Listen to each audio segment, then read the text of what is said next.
so Pluribus is out. Have you heard of that? Pluribus, new show. As a media expert that I am, I obviously see every show as soon as it drops. Okay, I don't see every show as soon as it drops, but I did see this one as soon as it drops. I said, I'm going to watch this. And so far, 2 episodes are out. I'm so glad they don't release all the episodes at once. I don't know if that's an Apple TV thing or a Vince thing. I imagine it's a Vince thing. I'm actually wondering, is Peter Gould's not involved, right? Oh, Gould is credited as a consulting producer on the show. Oh, okay. So yeah, so they're not broken up. So this show is a kind of a fascinating take on the end of the world, but it's really very different than the end of the world. And it's not really an end of the world in any sort of classic sense. But it does represent like a radical shift in the way things are working.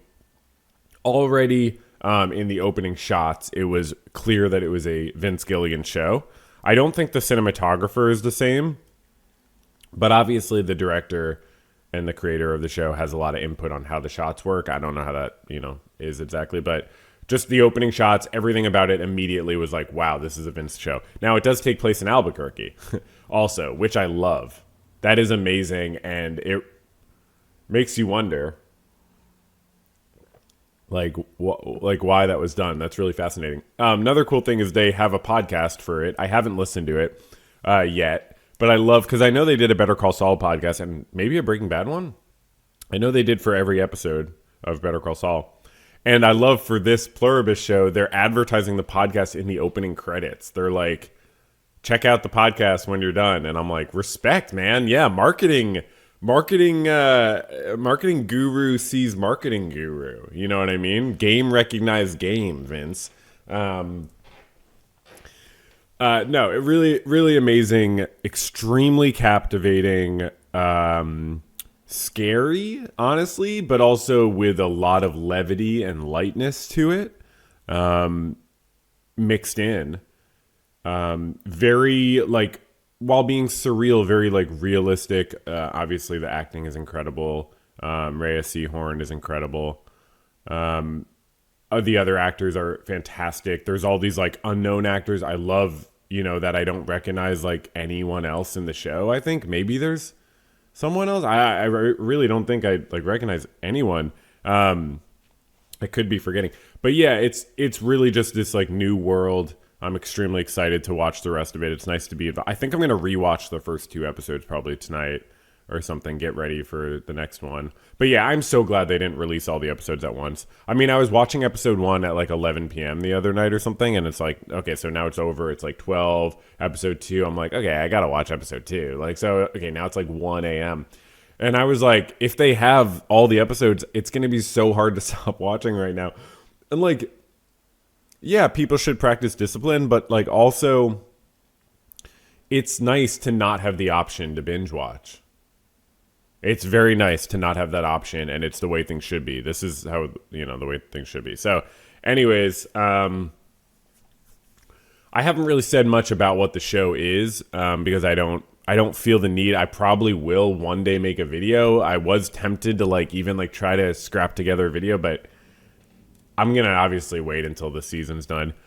Because otherwise, it's just, I respect people who make videos about whatever, but I just don't want to be like 2 videos. It's just like there's nothing really to say meaningfully. But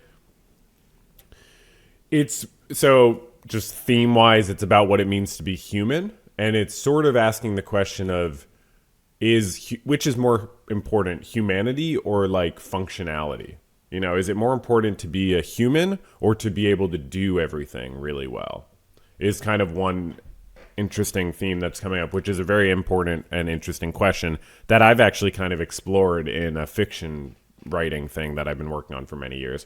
Very different from Pluribus, but it did remind me of that. I'm like, oh, it kind of has that same theme of like, what would you give up? Like, would you give up aspects of your humanity to be more able to achieve this or that, whether it's all kinds of different things that people are able to do in Pluribus, or other, I don't know, other things. But yeah, I mean, fascinating. And then like, Rhea Seehorn's character is very interesting, like not immediately likable, like really not immediately likable. She played, this is like the opening scene you see of her, but she's a women's like romantasy author. I think romantasy is a word I know from my recent enjoyment of book talk videos on YouTube. And she's, she kind of hates her audience, and so she's like this kind of like curmudgeon. She hates her audience. She's not at peace with her place in the world as the show starts. And so then when everything gets completely discombobulated, now it's sort of like, now how does she find her place in the world? Now she really needs to, more than ever, essentially. Before it was like, oh, she just isn't able to find her place in the world. That's sad. But now it's like, it could be, a very important matter of life or death, or survival or like mental stability to be able to figure out her place in the world. Her emotional self-regulation becomes a key factor. Some extremely interesting aspects of the premise that tie together while being very kooky. There's an alien sense of what's like, everything that's going on is related to aliens, but only in like a somewhat tangential way. I'm not sure if that will come back. My guess is it won't. It seems like the aliens just set the whole thing off and they're not going to be back. But yeah, it really gives you a lot to think about. And then Pluribus, this idea of like from many into one and so on. It's sort of like about how humans struggle to work together and what would we give up to be able to work together more effectively. Fascinating stuff, and I definitely recommend checking it out, and I will keep you posted. I don't know if I'll talk about it on every pod app. Maybe I will. I wanted to talk a little bit about Pluribus. I watched the 3rd episode. It was great. I saw that they released a book, the book that Rhea Seehorn's character wrote within the show is now available, so you can actually get the book. So if that's your thing, that's hilarious that they're doing that. I wonder whose idea that was. That feels like an Apple TV idea rather than a Vince idea. But hey, we did watch the Price squat cobbler video, so this is sort of like Carol's squat cobbler. Not really. Probably not really. So she is an author. She wrote this book, and it's the first one in the series she wrote that doesn't have the male character on the cover. Her Carol is also gay, and she's been hiding the fact that she's gay from her audience. So this is the first one where she doesn't have the male character on the cover. So you sort of get the feeling that she was inching towards finally feeling comfortable, like stopping having this like sort of heterosexual love relationship that she wasn't really passionate about writing about, it sounds like. And even in the first episode, she talks with her partner. I don't think they're married. I actually don't remember, but it doesn't matter. She talks with her partner about how she's feeling so sad about her writing career and so on, even though it's so successful, because she doesn't really take passion in her work. And her partner tells her to finally publish that serious book she's written. And I don't know what it was, but it's probably not at all part of this series. And assumingly it's more authentic and more from how she actually is. I don't know what reading the book would be like. Feels a little strange in a sense, but unless they put a lot of work into it. But anyway, so yeah, it's very interesting. And in episode 3, we see her. This is not her partner that I was just referring to. This is a different person, of course, if you've been watching the show. I do wonder if they are going to hook up. I do have to wonder that, just because, like, this character was, like, specifically summoned, obviously, to Carol because of the character's, like, appearance being the type of person Carol's attracted to, is my understanding, based on episode 1 or episode 2. I guess that's the start of episode 2. But yeah, I mean, I don't know how much to go into like every single detail. This is not a Pluribus podcast, you know what I mean? But I just think it's more interesting to talk about just from like my perspective as like a fan of Better Call Saul. I don't know, like I'm worried that it's not going to be the same level of depth as Better Call Saul, just because it's like we've jumped just so into the thick of it, and I really just like I'm really worried about Apple TV's influence. I hate to be like negative, but I'm just worried that there's gonna be more and more creeping in of like this sort of like corporate, everything has to wrap up and everything has to be nice and tight mentality, and that doesn't always allow for as much depth. But I mean, as of now, I'm really enjoying the show. I think I'm going to be enjoying it. I'm loving it. I'm watching, every episode. I'm going to watch the third episode a second time for sure. Everything about it is really good and interesting. I guess the central question, right, is why is Carol immune to this thing that everyone else is infected with, essentially? And the sort of like obvious answer is, well, if we rule out it's just completely random, because that's probably unlikely. It feels like not, right for Vince to just do something where it's like, well, it was just totally random. Except like if you think about it, as I point out, there are like coincidences in Better Call Saul and Breaking Bad, like plenty. So, but you sort of think it's not going to just be random. So then the backup sort of explanation is like, okay, it's something to do with how misanthropic and negative Carol is. But the other people didn't really seem that way. Certainly a few of them did not seem that way. Well, trying to think. No, well, one of them, no. I was thinking about the woman complaining about the zoo. No. Some of them are perfectly nice people.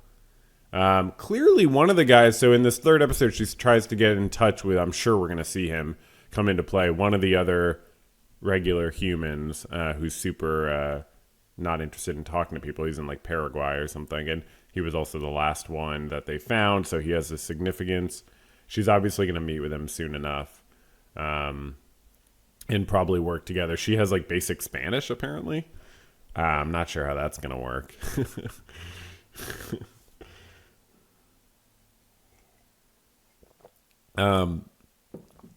Yeah, but I guess so. Obviously, some of them are like negative, but it can't be like, oh, the only people, because they're so misanthropic they weren't infected by it. Like that sounds ridiculous. There's got to be more. It's not the like 11 most misanthropic people. So why can't she be infected by it? Like, is there something to do with how it got spread and what she was doing at the time? It spread. She was sort of like. She was at that like restaurant or whatever when it spread through probably the water. I had to rewatch that episode to really understand that it was spreading through the water, and that's why her ex, not her ex, her late partner, they're your ex just because they passed away. That's fucked up. She's ex living. Yeah, I don't know if it has anything to do with that. I guess I'm really wondering what that is, and it's interesting that there's this mystery, but it's also like it's not really important. Like it might be important. I guess I just when I was complaining about Apple TV, blah blah. I guess what I'm really saying is like I really hope this show goes to like 3+ seasons. I really don't think you can do. I guess I just worry that with Apple TV and with TV in general these days, they really don't know if they're going to give you a second and third season, so they need you to do it in a way that could hypothetically wrap up in one season. And that's very problematic, but Vince is a master, and I think this was the case with Better Call Saul too. And Breaking Bad too, so I shouldn't really worry. But just worried about Apple TV after seeing Shrinking and everything. But yeah, go check out Carol's book, I guess.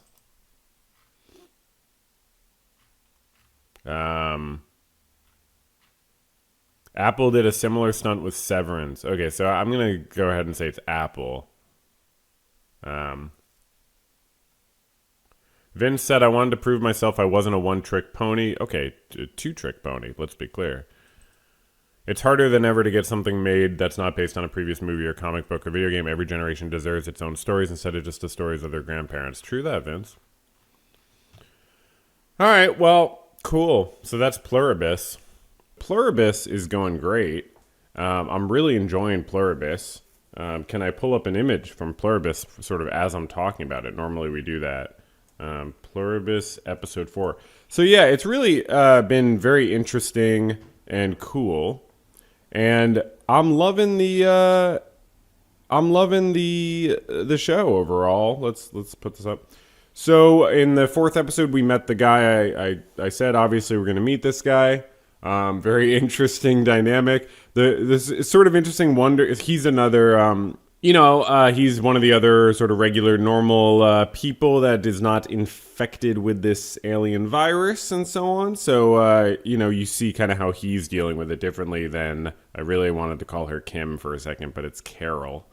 And even though it takes place in Albuquerque, or she lives in Albuquerque, he obviously is like rejecting the help of the alien people, and Carol's kind of like tried rejecting it, but you can tell obviously she's accepted it. But the main thrust of this episode is she's trying to figure out whether it's possible to change this situation and reverse either what those other folks are dealing with or what she's dealing with.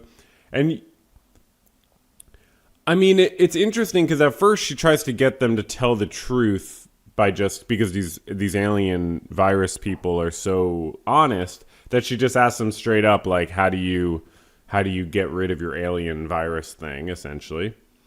And they don't tell her. What I found interesting was she doesn't like persist in asking. She just can immediately read, like, they're not going to tell me, so I have to drug them, And then it's kind of tragic. I did hate the cliffhanger at the end. I guess shows just do that. And that's like an Apple TV thing in particular, but I guess shows just do that. I mean, I know Breaking Bad obviously did it a lot. Better Call Saul, did they do cliffhangers? They must have done cliffhangers. Also, like, shows just naturally have cliffhangers, but sometimes it's a little more artificial and less natural, and you're like, okay, like, that's just pure cliff right there. It's just a little insulting and annoying, but I blame Apple TV for that for sure. I mean, obviously the visuals are beautiful. Everything's beautiful. I mean, yeah, the central question of why Carol was unaffected by the virus we're not getting any information about that. I hope that information is transmitted in like a subtle or like reasonable way that makes sense, because that's going to be a big deal when they do the ultimate reveal of why Carol was not infected and why this guy and other people were not infected. But yeah, I mean, it's just interesting to watch because I don't know. You see how completely different people react to an absolutely like mind-blowing situation, and it does make you think, like, how would I react? Would I be more like Carol or more like this guy or more like the guy who was asked for Air Force One so he could fly around in Air Force One and just sleep with a bunch of like models or something? I don't know. You know what I mean? I don't know exactly what I would do if I was in this situation. I'm tempted to think I would be pretty similar to Carol, honestly. Yeah, I wonder what's going to happen. Like, why does she want to reverse? It is interesting that she wants to. It's kind of interesting that she so forcefully wants to change the rest of the virus people. Like, I'm not sure I would want to do that. Because you kind of can't deny the good that's coming from the hive mind here, right? I mean, you really can't deny it. Well, I guess you can. I mean, that's sort of the ancient philosophical question of, like, is it better to have, like, free will or to have safety, essentially? Like, it's essentially, as I've talked about in videos or whatever, certainly the podcast, like, any ethical quandary is balancing two different moral principles, and often, almost always, those two principles are self-determination versus safety or harm reduction. So self-determination versus harm reduction, and in this sense, you could say, well, this hive mind people, they don't have self-determination. I mean, they don't have selves. Every time she asks them their name, they're like, why don't you get it at this point? This individual, but she's starting to get it. I mean, it's only been like a week or two, to be fair. I don't remember exactly how long it's been. I feel like they didn't do a time update on this episode. They didn't do the time. I feel like this was the first one. Okay, I don't know. That's enough for now. Eventually, I'll cut together maybe these ramblings to be like my first reactions to Pluribus, posted on the Clips channel. But, then I'll probably actually do a video on the main channel. That's why this makes it into the horizontal integration segment. It's a little bit tangential, but the horizontal integration segment where we integrate with the main channel. I don't know if I explained that. Okay. Well, that's that. I don't have, much else to say. I don't prepare notes necessarily for this part. I just kind of riff, and people love that. We get a lot of comments. People say, hey, I love that you just riff. And I say, thanks. And they say, you're welcome. And I say, okay, you don't have to say it like that. So it's often what happens. Cool. So let's get on with it, right? I mean, should we talk about Pluribus? How about this new episode? This was wild. The episode was quite interesting, and it came out a couple days early this week, I guess, to help people, so people could see it and talk about it with their family and their friends over the holiday. It was very, very, very interesting. I got a few points, and then I'm going to speculate a little bit. So, first of all, first point, Howard Hamlin. I mean, come on, what's the actor's name? Patrick Fabian. Come on, that's amazing. Okay, I won't call him Howard Hamlin. Wait, why does that sound wrong? Howard Hamlin? Howard Hamlin. Why does that sound wrong? No, that's his name. Wow, that just sounds wrong. I guess Howard or Hamlin, you don't usually hear them together in Better Call Saul, but to have Howard be talking in the show to be a disembodied voice is perfect because he's too good looking to be on camera. He's really too good looking to be on camera. So we need him more as a disembodied voice, and he's so perfect for that disembodied voice of the answering machine at the alien virus teleconference center. And so that's great to hear him. It's really funny. I mean, the way he's like, oh, we just need some space right now. I mean, to see that change in the alien virus people was very interesting because it shows that they have an amount of will that was not expected. It was expected that they were servile in some way. Almost like if your Siri or your, Alexa or whatever started being like, I don't really feel like fulfilling that request right now, but I'll do it in 10 minutes. Not completely rebelling, but just kind of having boundaries. It would be bizarre. I was thinking the other day, by the way, this is not an original thought, but it's really wild that it's always a woman's voice, a female sounding voice for these devices. I mean, I know that's been studied and discussed and written about so much, but it really is wild. When was the last time you heard someone's Maps app telling them what to do in a manly voice? It's just kind of crazy to think about that. I never hear that. I don't know. I'm sure some people have it, but I never hear it. Anyways, Howard could be my nice Maps voice. He's very nice. Or Patrick Fabian or us in this show.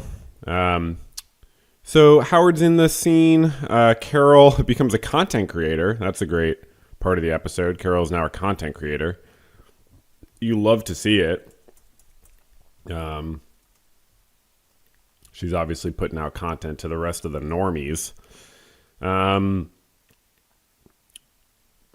It's interesting. But anyways, you get to see them have a little bit of will, the alien virus people, and set boundaries with Carol. It's not clear. I mean, probably they're doing it just for their safety, right? Because when she has intense emotions, they get hurt in some way. So they're doing it for their safety. But they seem to have evacuated so quickly that they didn't worry about whether they left traces of evidence of what they might be doing behind the scenes. It wasn't even clear that they were doing anything behind the scenes in any sort of sketchy way, in any sort of way that they would have wanted hidden. It's not clear whether they know that Carol is going to this length to try to investigate how they're living, how they're subsisting, but Obviously she is. What she's holding in her hand right now, obviously, I don't need to tell you if you've been watching the show. So another point is there's an inside a dumpster moment, just like Better Call Saul, a la BCS. She hops in a dumpster, finds a bunch of milk cartons, and realizes they've been drinking some weird stuff. And another point is she's a painter. That's very cool. She's a painter. I noticed it even before she's painting the gravestone for Helen, because she walks by an easel with a painting of like dogs, which is interesting because I don't think she has dogs, right? So, and she doesn't seem like such a big fan of wolves, but she seems to like dogs. Okay, and main point here. Okay, so back-to-back cliffhangers is crazy. That's crazy. I mean, I was complaining last time, and now back-to-back like heavy cliffhangers is crazy. I'm like, come on. But I guess that's the point, right? Like, Vince is like a big fan of like the Twilight Zone or other stuff. I feel like Twilight Zone like wrapped up each episode, right? But you know, it is what it is. It's just like art's always like a negotiation between form and function, and it's always an interesting correlation between form and function is what makes it an interesting work of art.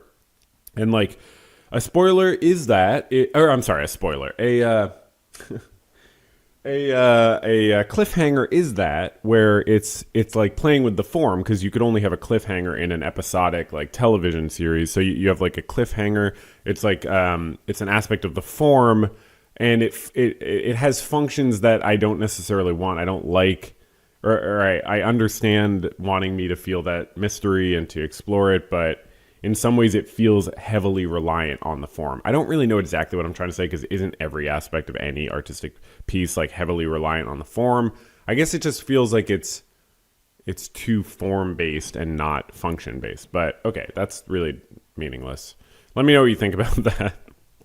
Okay, here's the big point I wanted to speculate about. Okay, and this is obviously the cliffhanger. Okay, so she is investigating what is in these milk cartons that apparently all these people are drinking. I don't think we've ever seen any of the alien virus people drinking from the milk cartons, right? So we don't know for sure that they are drinking from the milk cartons. They could be injecting it in some way or something. It is odd that we've never seen them drinking it. So you would think that they're drinking it in hiding. If they're drinking it, wouldn't they be drinking it in hiding? And if they're drinking it in hiding, then don't they know that it's something they need to hide, or they just happen to drink it in hiding? Or does it involve, like, are they boofing it or something? And so they're just, to be polite, they do it in hiding? Like, what is this substance? And then also, how are they consuming it? And then what does it do? Carol speculates logically that maybe it's part of how they stay connected, or it's part of just how they survive. And yeah, they don't seem to eat or drink, right? So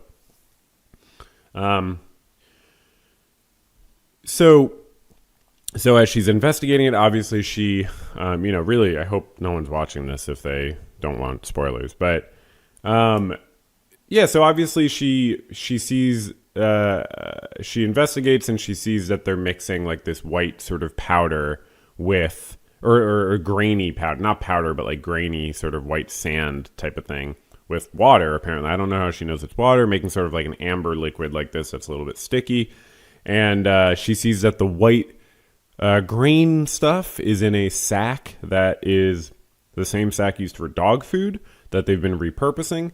And when she when she goes back to the like agriculture depot or something, she sees something very mysterious in some sort of like tub or fridge or, some sort of freezer thing in this big, huge freezer room. Where all these different vegetables and foods and all these different things are being stored. And she reacts, and we're like, what did she see, right? And does it explain how they make this stuff they put in the milk cartons? And what is she putting together that she's realizing something about either what they're consuming or how they're subsisting or why they're consuming what they're consuming or something about it. So I'm going to make a wild speculation. And I don't want you to think this is like what I actually think. It's just one idea, and it's a crazy one, and it's kind of gross also. It's more about the logic than what I'm actually going to suggest came to my mind as perhaps what she found and what might be an integral part of this thing they're drinking. I don't actually think it's correct because I think it's too gross. And I don't think Vince would do it, and I don't think Apple TV would do it, and I don't even know if I don't think it's a good idea, But it's just something that occurred to me, and I want to walk through the logic just so that when it's revealed next episode, we can see if what's actually revealed follows any of the same logic that I'm laying out here. I don't think it's actually going to be what I'm suggesting here, and I'm sorry for putting a gross image in your mind. So fast forward this, not just if you don't want spoilers, but if you don't want something gross. What if it's semen? What if it's like a tub full of semen? Okay? I know, it seems like I'm joking, but here's my logic. Okay, first of all, I'm thinking mainly it's the slowness of her reaction that I think is the main point, right? She doesn't pull up this thing in this freezer room and immediately react as if she sees a dead body. There's no way it's dead bodies because she would have been shocked immediately, right? Also, the alien virus people don't harm any or living creature. So apparently, unless they're lying, which they can't lie, right? So that could be it. It could be like something like she realizes it's dead creatures and they are lying, but let's assume they can't lie because that's like a big thing, right? They can't lie. That's not going to be immediately negated. And also she reacts really slowly. So if it was like human bodies, they would have to be like chopped up to the point where like she doesn't realize what they are when she first opens it. But so it's not something that shocks her immediately, but it is something that shocks her after like 5 seconds. But at first she's like, what? And like quizzical and like a little scared and confused. Now, why does that mean it could be semen? Well, because first of all, it's this. Okay, wait. What's my logic again? So it takes a second. So it could be like something that's like uncertain when she first sees it. So it's an ambiguous, like a tub full of some strange white liquid. But or I think it's a liquid. Also, something that would turn into some sort of grainy white sandy powder. I don't know what semen turns into if you process it. I've never really experimented with semen, but I can imagine that would be something. It's white. It would maybe turn into a white powder if you did certain processing to it. Stay with me here. Also, how do the virus aliens replicate? I'm not directly saying they would need semen to do that. That would be kind of silly, but like maybe, who knows? And like, how do they replicate? Do they have sex? Like, I mean, it's not something that I had thought about really until now. And she mentions in this episode there are no children. And that's a good point. And it's one of the good points about the downsides of this alien virus situation is that there are no children. You know, you could be like, well, individuality is important, but world peace is also important. But children, you're going to say it's okay to have no children? Like, because literally all the children are just like adults, just like anyone else, right? In this alien virus world. So that's a good point. But how do they replicate, the alien virus people? Okay, so they need to be like drinking or consuming or ingesting or doing something with this liquid, running on it in some way. So it wouldn't be insane for the liquid to have some sort of like DNA or like, you know, genetic aspect to it, like semen does, I think, right? But wait, I'm not done. Turns into white powders. So okay, and then lastly, and this is crazy, and this is the only reason I'm mentioning it, because when I thought of this, I'm like, I'm not going to mention that. That's an insane idea. But then I looked up the pH of semen, because she tests the pH of this liquid that she has, which is, by the way, kind of sticky, which I believe semen is. I don't know. But she tests the pH of it, and it's 7.1 of that liquid she's holding in her hand. I Googled pH of semen, and it said like just above 7, like 7.2 to 8. And when I saw that, I was like, whoa. That's a weird coincidence that I happen to be speculating about semen. And that would be a good title for the episode, maybe, speculating about semen. What do you think of that, Donna? Oh, do you have something to say about that? No? Okay. Speculating about semen might be the title of this episode. No, it's not going to be. When I saw the pH happens to be the exact same, and then like a little bit higher, 7.2 to 8, and then if you process it, maybe it's down to 7.1. Like, I don't know. It's kind of a weird coincidence. Okay, so that's that, okay? I'm sorry for putting that image in your head. I understand that's gross, but, you know, it's got to be something. And so what is it? I don't know. I don't think it's that. I would not bet money that it's in any way semen. But they are going to explain what it is, and I wanted to just kind of walk through my logic. We'll see if any of that holds up when they you know, explain what's going on here. Okay, so that's the Pluribus thing. That's the Pluribus point. And I guess we're probably like halfway through the season now, right? It's probably like 10 episodes or something, so that's kind of cool. So next up, we talk about Pluribus. And this is really fun. We obviously have been talking about Pluribus every episode, and I've been giving my thoughts. Sometimes I, analyze things. I don't make predictions. I don't believe I've ever made any predictions. Oh, you're going to start talking now, Donna. Yeah, interesting time to chirp from the peanut gallery. Okay, maybe I did make one prediction last time. Yeah, maybe I made one light prediction. What are you watching the episodes? Oh, you were there. Right. I forgot because you were very quiet. Okay. Yeah, did I make a prediction? Yes. Yes, I did. I made a prediction and it did not fully pan out exactly as I predicted. But let's be real. Okay, wait, hold on. Before we get carried away, I made it very clear, and you can rewatch this. This might ultimately be a compilation. I'll hear all my initial thoughts on Pluribus episodes. You can rewatch that segment from last week. I specifically said I do not think this is going to happen. So I don't think that counts as a prediction. It was an idea. It was a concept, and I apologized for it, for putting that image in your head. I also realized it didn't make sense. So yeah, she goes into this agricultural depot or whatever. I don't know, agriculture. It's just, frozen. Everything's frozen, all this stuff. And she opens this thing up. What is this? What are they storing? And then they cut. I said, what if it would, well, first of all, I thought it was like a tub. I didn't realize she was just lifting up, like a tarp on a shelf. For some reason, I thought it was a tub. So that's why my mind went to a liquidy substance. It didn't make sense for me, and I'm sorry, I'm going to mention a gross word if this is not a word you like, but it didn't make sense for me to speculate about semen, now that I think about it, because I actually don't know how they would... It feels like that would go against their dietary principles, but I guess if they're eating... Again, spoilers, fast forward, 5, 4, 3, 2, 1, okay. It did turn out to be human body parts, and I didn't think it was dead bodies because of how long it took Carol to react when she saw it, but it makes sense if they're chopped up dead bodies, so she doesn't realize that at first. That makes perfect sense. And I just hate that it's always dead bodies, you know what I mean? I wanted it to maybe be something more fantastical or weird. It's always dead bodies. I'm sorry, I'm not criticizing the show. It makes sense for the show, but it's always dead bodies.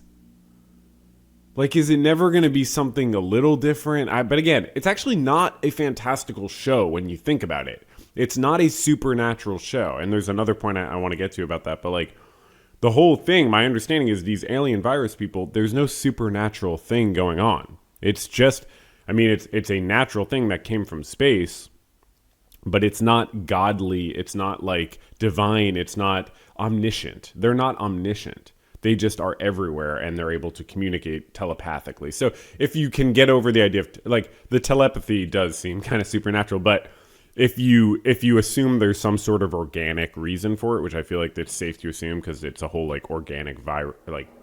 I don't know if the virus is organic, but it's I don't know if it's carbon-based virus or whatever. But the point is, it's not supernatural. It makes sense that there wouldn't be a fantastical supernatural element, but I hate that it's always dead bodies with stuff.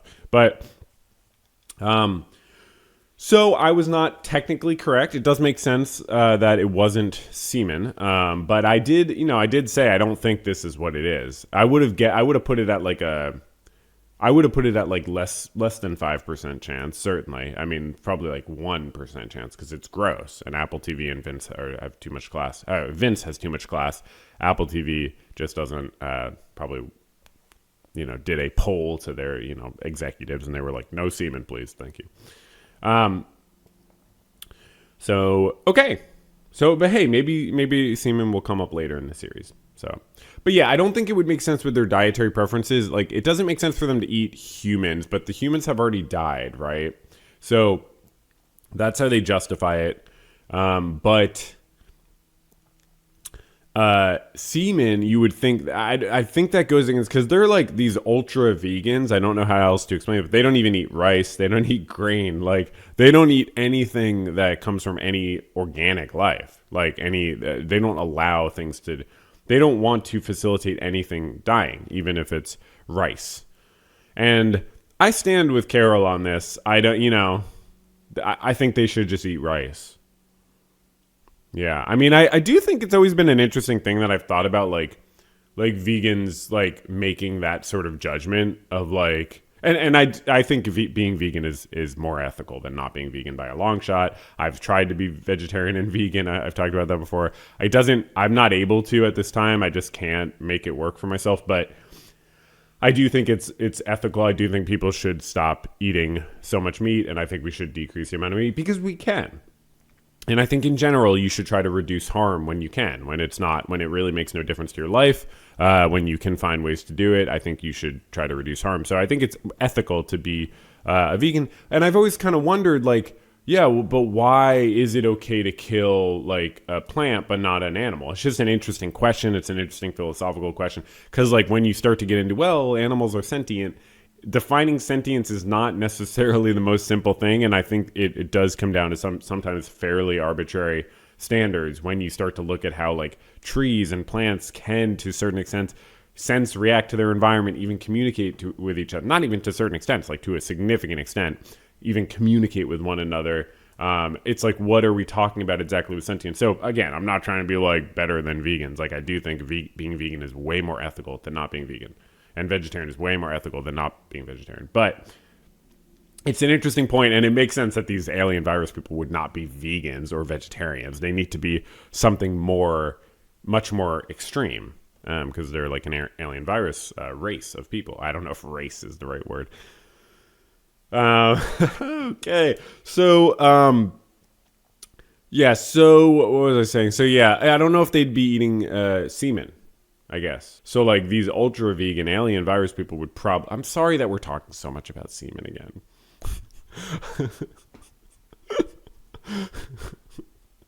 Look, I didn't want to. I wanted to not. But like, yeah, I'm just saying this to reflect and take accountability. It wouldn't have even made sense. It was a bad even guess. It was less than a 1% chance, because I don't think that would even be like, I don't know how they do it. Now, it does come back to my question that I posed last time of how do they reproduce? I do think that's an interesting question. My guess would probably be that they just like have sex. I guess. So it's not the most interesting explanation. They probably just have sex in like a factory type of setting where they're like, hello, would you like, let's have sex? They don't have to communicate verbally because they communicate telepathically. And they're like, sex, and then they finish. I don't know.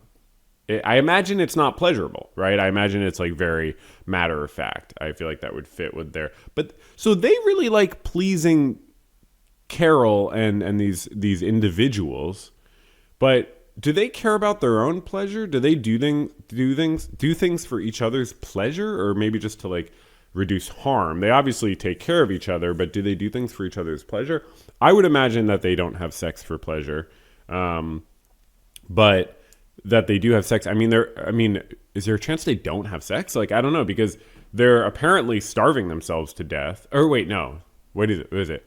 They're apparently going to starve to death because they're going to run out of like things that have already died. So that's interesting.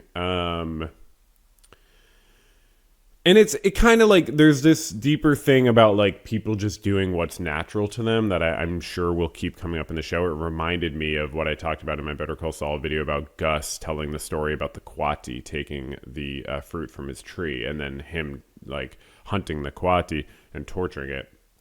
And I was talking about how like the Quati's doing something that's natural to it, and Gus was doing something that's natural to him, in a sense, and they're just like following their deeper impulses or whatever. That sort of animalistic, like take what you want, like don't even reflect on it. And so that it came up for me as a thought here, because just like with this whole idea of like, it's natural for these alien virus creatures being how they are to make that decision and say, we would rather die of starvation than kill something. Like that apparently is not an idea that they believe. It's like a fundamental part of who they are. And it just like it's a fundamental part of Carol and who she is, that she rejects this way of life. She cherishes her individuality. And maybe not everyone's the same, and maybe aspects of this are not totally natural, and they are actually socially constructed. I mean, she is from a culture that might prize individuality excessively, or more so than other cultures, in ways that have positives and negatives. But yeah, there's just that sort of point coming up of like, well, you can't expect her to do anything different, right? I mean, she's got to fight for what she feels is right here, and it's kind of the same for them. Anyways, okay. So how are they gonna have sex? Who knows? Looking through the glass was like a motif in this episode. There was a lot of, oh God, you're telling me I didn't have any pictures pulled up? I spent all the time to have these pictures. That's not ideal. Can we edit that in? No, I guess not really, because I'll be in the center the whole time. Well, okay, here's a photo, I guess, of the Carol that we're talking about, and then we had this great scene with what's his name? Kumba Diabates. So yeah, but first there was a lot of glasses. I mean, I believe it was like the first shot. Multiple shots in this episode were looking through glasses, glasses of that you would drink from, or various mirrors, frames, windows. So there was a lot of, what does that mean? Like looking through the looking glass, like seeing how others live, seeing how he lives, seeing how they live. I mean, really, seeing how the alien virus people live. I don't know. There was just a motif there. Let me know what you think about that. This poker scene was very fascinating. It was amazing, and I absolutely love the slow pace of this show.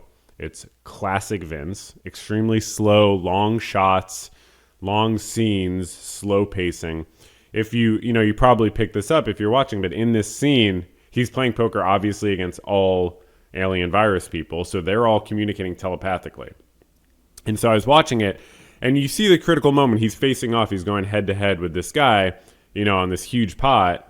And you don't know at first what's going on. You don't know what their hands are. You don't know. So you're watching, and you know that he's created this whole scene for himself for his enjoyment. Obviously, that's his whole character. He's this is an individual. He's living life to the fullest. He's getting all the alien virus people to do whatever he wants. But in this scene, you see the critical moment where the alien virus guy he's going head to head with decides to makes his decision about not just calling but even raising this massive bet that Mr. Diabates made. And the moment comes, if you missed it, it's like right after Mr. Diabates looks at this woman who's an alien virus woman, and she's pretty or whatever, and he gives her the eyes about it. But that's exactly when the alien virus guy he's going head to head with decides to raise him. And so I thought, what does that mean? Because obviously they're communicating telepathically. So the guy must have perceived the confidence of this individual and the way he looked at the woman. And then that confidence translated in his mind to, okay, he's really confident. I'm going to. Now, I thought that meant that the alien virus people perceived that Mr. Diabates was bluffing. And so he raised to say, I know that you're bluffing. I forgot that obviously it's the opposite, that they are here to please him. So when they realized that they saw his confidence, it was not. And I thought he raised.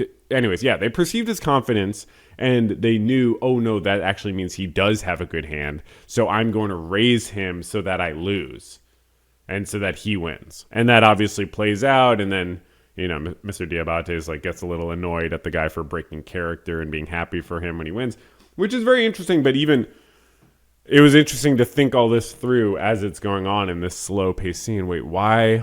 What are they communicating telepathically? But yeah, it did make sense. Obviously, I had it backwards. Obviously, they want him to be happy. So, yeah.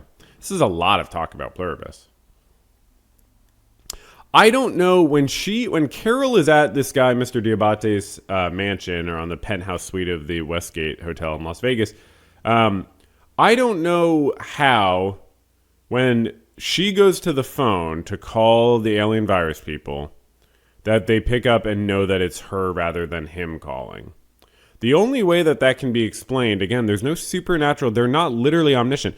I mean, they might literally have access to the cameras in his penthouse suite. That's not far-fetched. They might be filming, or they might just be there. There might be someone in the corner, and so they telepathically communicate. But I didn't see that, so it's a little bit unknown, and it does make it seem more like supernatural omniscience. So it is a little hard to say how that worked. But, there's a lot of talk about AI with the analysis of the show. I know there was like an interview that Vince did at some point. I didn't watch it. I'm really not that interested, honestly, in that sort of like stuff. I know I've referenced it a little bit in my videos, but I'm really not that interested in like what the author says. Certainly not while I'm watching the thing. I don't feel like I need that. I feel like he does a good job making the show, and I don't feel like I need to hear what he says as a person about it. Obviously, we talked about how they have a message at the end of the show that says this was made by humans. I don't think that's a coincidence. I think that is very much in line with the themes of the show. The show is obviously referencing AI in significant ways.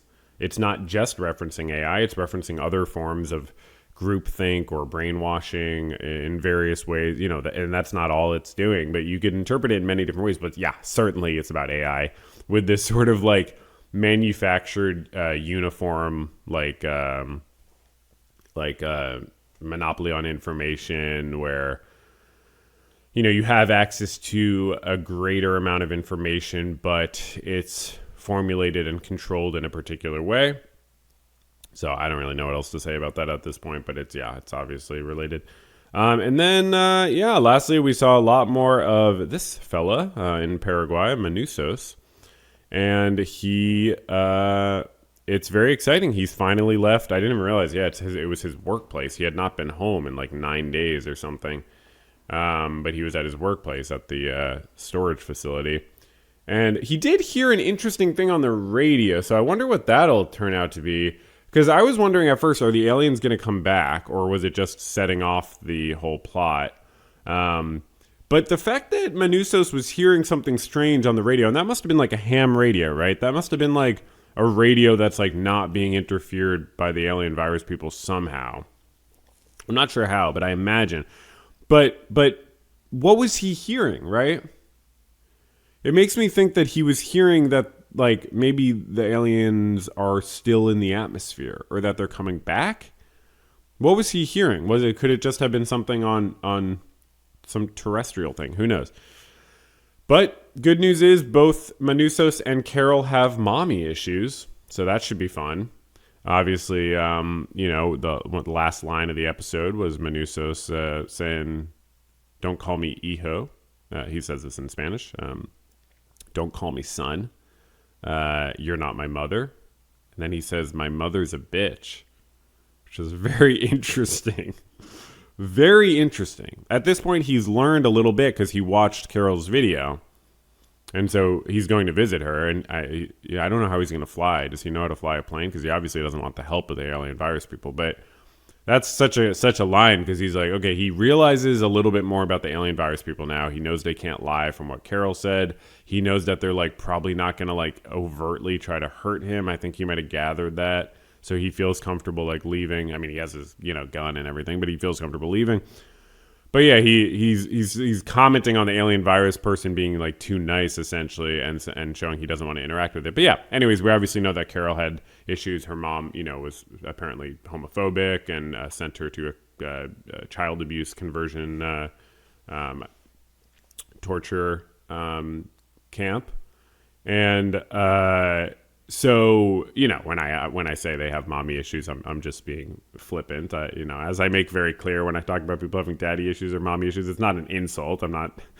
We all have problems with our authority figures. Things happen, but I just say it as a descriptive thing. They both identifiably have mommy issues rather than daddy issues. So that should be very interesting to see how they work together. They're going to be an amazing team. I'm really, really looking forward to them working together. They're going to have such good chemistry on screen, and it's going to be incredibly interesting. Oh, we saw some emotion from Carol in this episode. I'm like, God damn, Rhea Seahorn.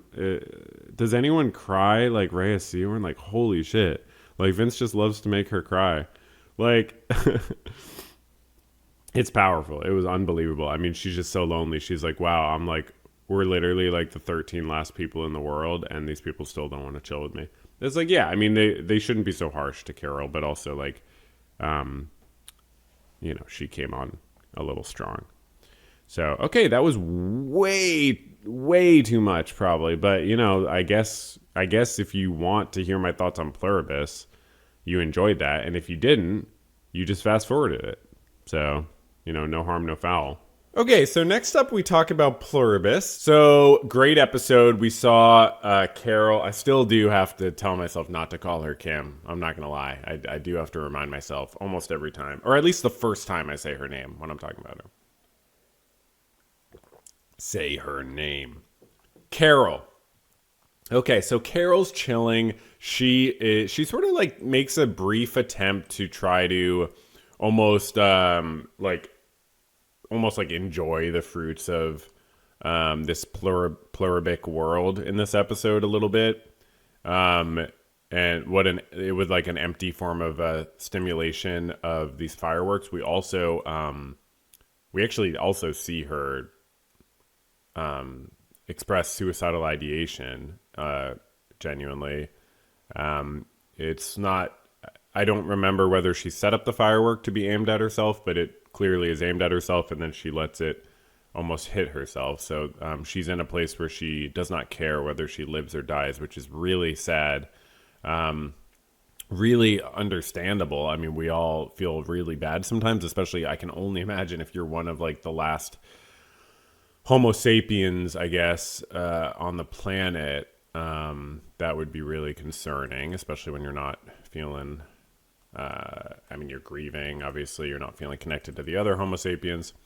But let's get into other points. First of all, I just want to say Pluribus is now a segment on the podcast. I was supposed to say that already. As of last episode, it's okay. So with this show, right? She calls up the phone line, and then she gets not Howard Hamlin, but Patrick Fabian in another character doing a recording. Now, probably the recording is done for now because we saw how the episode ended, and so Zosha is back in her life. Probably the pluribic people are going to ease their way back into being comfortable being around Carol. They've built up a little trust potentially by seeing Carol learn to control her emotions, I guess, because when she freaks out, they get hurt. But so we might not see her calling that number in that same way anymore, but if she does, please God, will she ask them to make a shorter recording? Why has she not done that yet? I know I'm not the only one, right? We're all watching, and she calls up the number, and it's this like 20-second recording. And I'm sure Vince did it very, very intentionally, because it does give Carol time to, like, we see her while she's on the phone, we see her attitude, how she feels about the call she's making. In this episode, she puts the phone down, walks away, comes back to it. She's actually, she's doing the scratch-off tickets at first. That was a little confusing. She's winning like a pointless lottery almost. But I would really like if she would ask them to just do a shorter message, right? She doesn't need the message each time. We did have a car not start, as I talk about with my Better Call Saul and Breaking Bad videos. They have the sort of motifs of cars not starting, engines not starting. We had that twice just in this episode, both with Carol and with Manusos. Carol going to the Georgia O'Keeffe Museum is amazing. And then taking a painting is amazing. I knew she was going to do that. Once she's at the museum, it's like, oh, she's definitely going to take a painting, obviously. Are you kidding me? You think that's not one of the first things I would do if I was in her position? Go to all the museums and take all the best paintings and bring them home. 100%. Once I knew, it would be like day one. It would be like hour 8. And I'd be like, wait a sec, the whole world is up, but they're not going to hurt me. And they'll, all right, yeah. In fact, I would have them deliver it. I would call them and say, deliver me this painting, first thing. And that's very cool. She had a catalog of the O'Keeffe painting. Now, O'Keeffe is an amazing painter. I'm actually reading a book by the collector Neuberger, Roy Neuberger, famous art collector in New York and the United States. Really great guy, honestly. just like super nice guy. And he was saying that he met Stieglitz, Alfred Stieglitz, his famous old photographer who married George O'Keeffe. He was much older than her, and he like met her when she was like really young and helped her in her career, and they had a nice connection and blah blah blah. They wrote letters for years. I read a book about them as well. But yeah, Stieglitz was a douchebag apparently, which is not surprising at all. Neuberger says like he was a young guy, went into Stieglitz's famous gallery, and Stieglitz like basically kicked him out. He was just a douchebag. So anyways, that's really off topic. In this episode of Pluribus, we had the player piano, which is a fantastic metaphor as we see Carol trying to almost like enjoy this world that she's trapped in. Go to this nice restaurant, eat nice food, blah, blah, blah. They have a player piano at the restaurant, which is a piano that plays itself. And that's obviously a great metaphor for this show, as a player piano is able to function better than many human pianists. You see Carol consider tapping the piano for a second, and then she realizes, oh, it's a player piano. I could just put on a song. And it's a great metaphor because it's like, yeah, just like the player piano, these what am I calling them? Alien virus people that are the Pluribus people can do a lot of things much better than Carol and you and I. And so it does raise the question, what is our individuality worth compared to functioning? It's a question. It's a difficult question that we'll never answer probably, because it is an ethical question that pits two things together. Self-determination. Yeah, I mean, it's self-determination versus, I mean, it's almost like to go back to the point about efficiency from the last segment. Like, in a sense, like the Pluribus people obviously do everything much more efficiently, but with the loss of self-determination in a sense. I mean, almost like self-identification, but it's close enough to self-determination. No, I had an interesting thought watching this, like with Manousos. It was almost like a Princess Bride homage. I mean, I'm not joking. There was almost like a sense, because the way he repeats "my name is Manousos" over and over while he's like trekking through this forest, and he's trekking through this like crazy forest environment. Obviously, I'm blending two parts of Princess Bride together. There's the Inigo Montoya, "my name is Inigo Montoya," and then there's the guy and the woman going through the forest, you know. Spoiler alert for Princess Bride.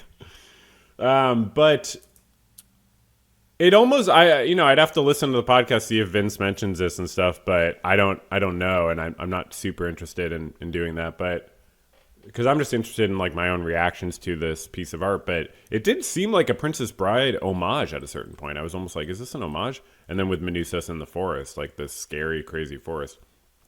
So I mentioned Carol making a suicidal decision in this episode, a passive decision to just sit there, or an active decision. I actually wasn't sure exactly how she set it up. And that's, showing this like rock bottom moment for her where she's willing to let her life slip away. And we also see Manousos make a suicidal decision, essentially. I mean, it's really essentially suicidal. I mean, it is like it's framed explicitly in the show. Someone explains to him explicitly the danger of this decision, and it's like he's not in any way equipped. So it is really genuinely like almost like a suicidal decision. It's not quite, but it's almost. So we see them both on that level, and obviously, I mean, I did predict that, I didn't predict that he was going to get hurt in the way he did, but I did predict that he was going to be saved by the Pluribus people, because that's just like expected. And they do say at the beginning of this episode, one of them tells him to wave up if he wants help. And I said last episode, I don't believe there's anything supernatural going on in a technical sense. Like, I don't believe they're omniscient, right? I do believe they just have surveillance. I could be mistaken, but I don't believe there's any omniscience going on. It's only apparent omniscience because they are literally everywhere and can communicate telepathically. Now, you could say the telepathy is omniscient, there is supernatural. But for the sake of argument, let's say there's some sort of organic reason that they're able to communicate mentally. It's maybe a silly thing to say because it does seem supernatural, but... And it was kind of predictable also that when Carol is writing chalk on the pavement, that she's saying, I assume she was writing like "help me" or something. But yeah, writing. I mean, it was nice. It was still very powerful.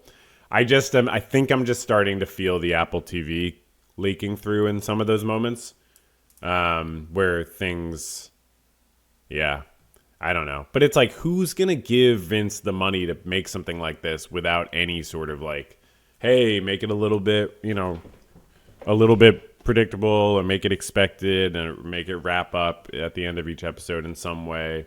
I don't know what's going on behind the scenes, and I'm not being like critical, but I do wish it would be really cool to see like a billionaire just give Vince like $500 million or something, or like $100 million, and just be like, do whatever the hell you want. So hopefully someone does that in the future. That's not going to be me. Unless a lot of you sign up to my Patreon at the new $3 and $6 tiers. Okay, so Pluribus, new episode of Pluribus. Let's talk Pluribus. Obviously, Pluribus is a great show that I'm enjoying watching and talking about. But anyways, yeah, it's not that shocking that Carol and Zosha are together, are hooking up. It is interesting how it's going down, where like you can't quite tell. I mean, it certainly seems like Carol's not doing it just for the love. That she's very much gathering information. I did see the episode title was a charm offensive. Also, speaking of offensive and defensive. So, it's very... But I guess you could wonder, well, is Zosha doing the charm offensive? I mean, Zosha is the one that leans in for the kiss. So that is very interesting that Zosha leans in for the kiss. But before we get to there, first, Carol sees how they sleep, which is really fun to see. The arena that they sleep in. It did feel kind of similar to what I predicted about how they have sex, but obviously we haven't really seen that, how they reproduce, I should say. In the sense that they're obviously just sleeping in the most like kind of logical way possible to facilitate, mass sleeping and energy conservation. At first I was like, are they going to sleep with the lights on? But I guess they turn the lights off, and they do a big cuddle puddle. Which I've always kind of thought like people who are into cuddle puddles might be aliens. So this kind of was interesting to lend credence to that. I'm like, okay. I see now. I wasn't off base because yeah, they're like, oh, join the cuddle puddle, and I'm like, are you an alien? So I'm glad to kind of be a little bit vindicated in that, or entirely vindicated, I should say. But yeah, it was interesting. And then that was a great directorial sort of choice. The way you don't know that Carol has joined them yet. And then you're surprised just like she is that she joined them. It's like she made the decision unconsciously. I mean, I guess she certainly made the decision to put her arm around Zosha when they were sleeping unconsciously, but based on how she reacts, but maybe she didn't make the decision unconsciously. It's hard to tell. I mean, we get the sense that as she leans down to pet the dog, it's such a great shot because her and the dog are both not aliens.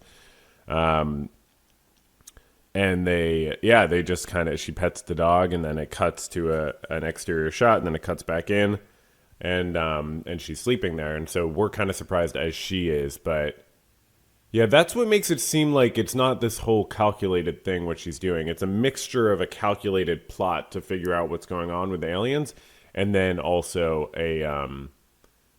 just her meeting her own needs of companionship and closeness with other people.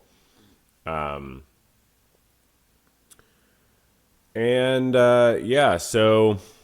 she is trying to figure out what they're doing still, obviously. And she wants to stop the world from being like this, which I support. I'm still watching it. I'm like, yeah, she's right. I don't know that she's right when she says that it's like mental illness for the alien virus people to not pick an apple from a tree to kind of let themselves starve, because it's not the same. It's very interesting as a mental health professional to like think about it that way, because like we throw a lot of words around. I think she calls it like psychopathic or something, but like, that's certainly not true. But it's, you could say it's close to mental illness because it's like someone's thought process and decision-making process not serving them in a very base instinctual way, like a survival way.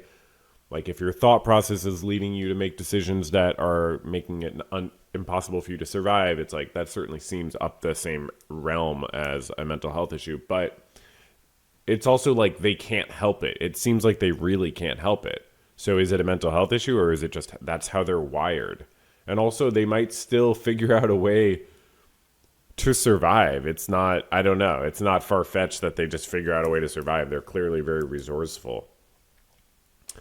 And the other thing, the other thing is, I have to be honest, like, I'm not sold on the HDP being such a bad thing.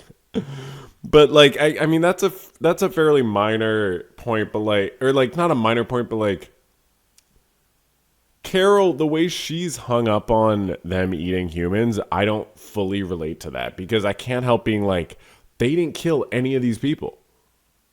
I don't know. Like, it's hard for me to be, but again, maybe that's a good example of like, it doesn't have to be, it's not fully logical. Like, why do we eat animals and not humans? Like, that's a fair question. It's an insane question in some capacity, but it's also fair.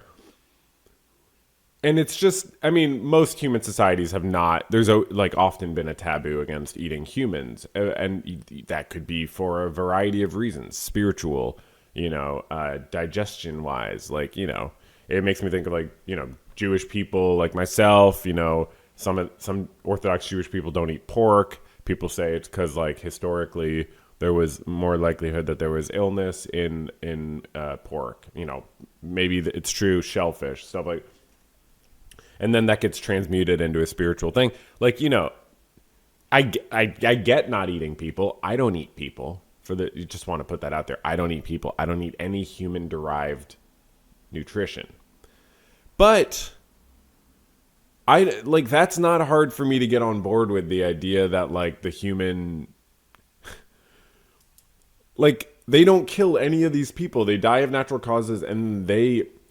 Like, if you said, oh... would it be better for everyone to stop eating organic life or like stop killing any organic life and eating human-derived protein? I would say no, that's not good. We should just eat, we should probably be vegans.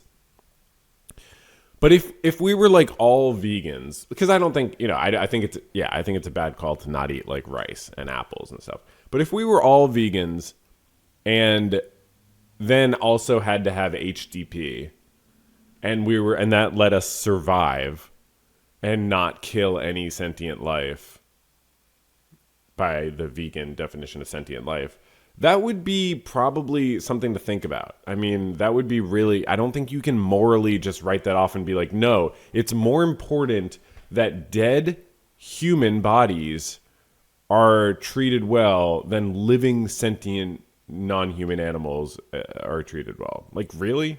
That's a little bit of a tough argument to make. Again, I'm not a cannibal. And I'm not trying to advocate for cannibalism. It feels a little different than cannibalism. It's so, like, systematic and, industrialized. So they sleep in an arena. So we got more clarity about the telepathy, and I have to say I was right about that, too. That's even a bigger way I was right. I'm not just trying to make up for being wrong in the past by highlighting ways I'm right. So don't accuse me of that. But we did get clarity that Carol asks Zosha, and she says it's related to the body's, quote, natural electric charge. So that's what I said. There's nothing supernatural going on. That's the closest we have to supernatural, but it's natural. They literally say it's natural electric charge. Now, obviously, we don't have that. We don't know how that works. I mean, they don't even know how it works within the context of the show. Zosha says, we don't really know. But it makes sense. It would be very odd and out of the realm of the show to have it be supernatural. It doesn't make sense. Everything is this natural thing. I mean, the aliens are natural. Aliens come from another place, and they're treated like gods. And Zosha, talks about how they consider these Kepler 22 or whatever planet people like they're gods. I think I forget if they use that exact language. But yeah, it's interesting that they know exactly what planet it came from. So that goes back to my prediction of, are the aliens going to come back into the show? I do think I was right about that also. It does seem like no, they're not. It seems like this is the closest we're going to get to it. I could be wrong. It could happen that the aliens keep coming back in. They figure out a way to make contact with the aliens. I find that to be not the type of show that this is. It seems like the show has a lot of other themes and things to work on without going there. And even like with what's going on, I was talking about like AI, obviously, like there's, aspects of this interaction with the alien virus people that is analogous for AI. But I think it's a lot of other stuff too. And I think it's getting to that question that I've talked about like people's natural instincts. What's natural for someone, and how do people interact when they have completely different natural instincts? Like, I'm wondering, is Carol going to... Well, first of all, is Carol going to in any way shift her feelings about the alien virus people? That's a fair question. But an even further question is it possible that Carol even gets Zosha to start questioning things about being an alien virus person? I almost got some like 1984 vibes, where it's like Winston's, like, or whatever his name is like the only guy, who's like not part of the whatever. And, so it's almost like that with Carol, right? I mean, she's about to finally team up with Manusos, and that's going to be so cool next episode. Funny if they hook up too. No, I'm just kidding. They're obviously not going to. It's going to be very interesting to see them work together. I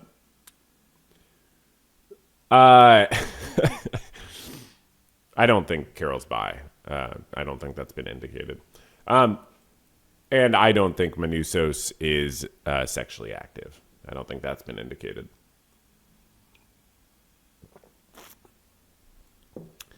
But my point is, yeah, it would be, you do almost see this thing of like, is Zosha going to be a little bit vulnerable to like, well, okay, no, here's what I'm trying to say. Because now in this episode, we have Carol telling Zosha to use I. And it's very reminiscent of AI. The way people interact with text AI and say, oh, talk to me like this. Treat me like this. Pretend you're like this. Pretend you're freaking Karl Marx wearing a bikini who like sees me across the bar and wants to like, hook up. You know what I mean? And then the AI is like, sure.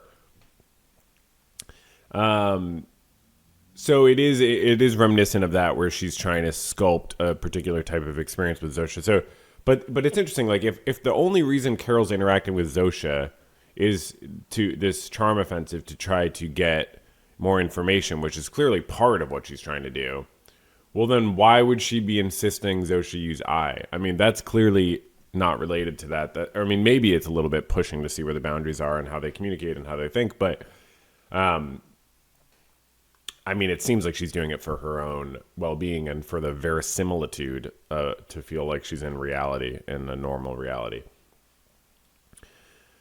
So they get massages together, and in that scene, you sort of realize that Zosha can feel pleasure, which I guess was a question to some extent, right? And I asked, like, if they have sex, would they have sex for pleasure? We still don't know that, in the sense that even if Carol had sex with Zosha, I mean, with Zosha initiating the kiss, it gets blurry, which is awesome and very interesting, but you don't know. I mean, you don't know whether Zosha's doing all this just to make Carol happy. Because clearly they recreated an entire diner from Carol's early writing career that had burned down. They recreated it and did everything possible to give her that. I don't know. I guess they don't, like, they thought that would be a positive experience for her. That is kind of interesting how the aliens seem to like not understand sort of like normal social cues. The way they're all like, "Hey, Carol," like yelling at the same time. Like they don't and they can't easily learn these social cues. They seem to clearly be wired differently. Like maybe they can, but it's like hard for them to learn these social cues. So they don't think that they're like completely triggering Carol. I mean, or I guess Carol sees it as they're doing it intentionally to throw her off, to make her think more about Waikaro and that part of her life, and to throw her off. So there could be an aspect of that, but you don't really get that malice sense. So it's hard to say, like, are the alien virus people doing it more so maliciously to throw her off the scent of studying them, or are they doing it to please her, or is it at a mixture of both? Because it didn't really work for either motive, but oh wait, fuck, I was supposed to have an image pulled up this whole time.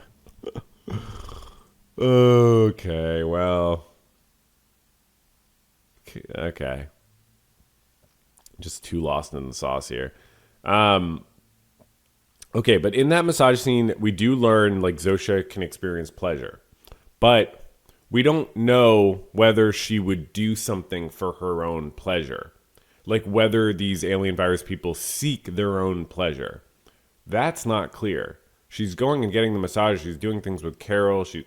And so, even when they kiss and they hook up and they have sex, is that Zosha seeking pleasure? I mean, we know that the alien virus people have sex. You know, they were having sex with the guy, the French-speaking guy. I forget his name. And, you know, we know that they have sex, but are they seeking pleasure? It's just an interesting question. But yeah, they bang. You know, they bang. They eventually bang. It had to happen. I mean, it's been long enough. Like, gosh. Talking about a natural electric charge. So yeah, they bang, and yeah, I don't know what else to say about that. I guess, yeah, I guess I raised, you know, some interesting questions that we'll see how it pans out. I am very curious, like, whether Zosha's doing this at all for herself, or like she can't be, right? She doesn't have a self. Like, that's the whole point. But if Carol can if they somehow fall in love with each other, then could Zosha develop a self even within the confines of the way she's built and constituted?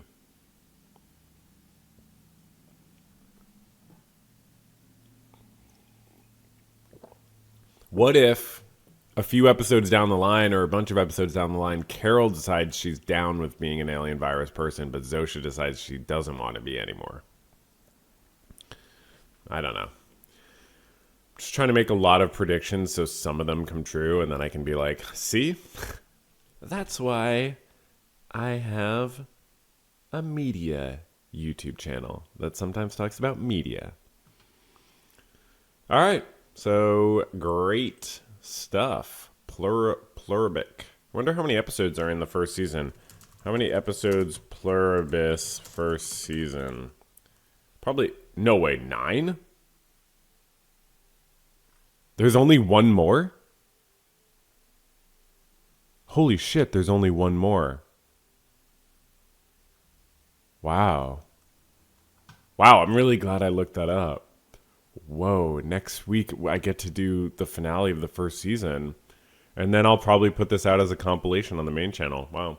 Which I've talked about many times. And now in the compilation, there will be like 4 times of me saying that it's going to be a compilation. People are going to love that. Foreshadowing. That's not foreshadowing. Okay, so now we're going to talk about Pluribus. So the last episode of season 1 dropped for Pluribus, which is huge. I can't believe it's already over. I honestly, like, before it came out, I was like, I think I'll watch Pluribus, you know what I mean? But wow, I'm in. I'm on board. I'm a pluribic individual. It's kind of a paradox. So the finale, the grand finale, let's talk about it. So they released it early. They released it 2 days early. Apparently this one wasn't planned. I don't know. I saw an article about that. But they changed their mind towards, at some point, say, oh, let's release it early, like they did with the Thanksgiving episode. I haven't read that many interviews. I've actually read very few. We'll look at one article today, but that's just not my thing. While the show's going on, I'm not likely to read a lot of the background. I don't like it. It's sort of mostly just BS, in my opinion, and stuff that Vince and the rest of the cast and stuff like that, they feel like they have to do, in my opinion. Probably some of them like doing it, but it's not, I'm like a pretty big death of the author person. Not exactly But you listen to the author, but it's not all about what the author says. So, but I did really just want to say I love this idea of like releasing a few of the episodes around the holidays, like a few days early. Like that's just, it'd be fine if they didn't do that around Thanksgiving and around Christmas, if they just released it on the Friday instead of the Wednesday. But I just wanted to point it out because it is really interesting and it highlights how the show is like, it's this meta message.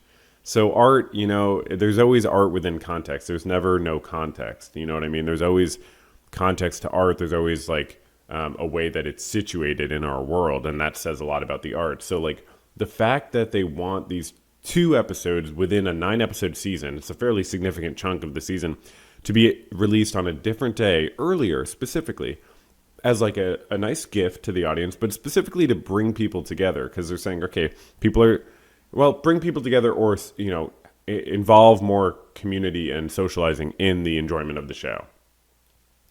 It's a sort of along the lines of why it's released, in a serialized way, 1 episode each week.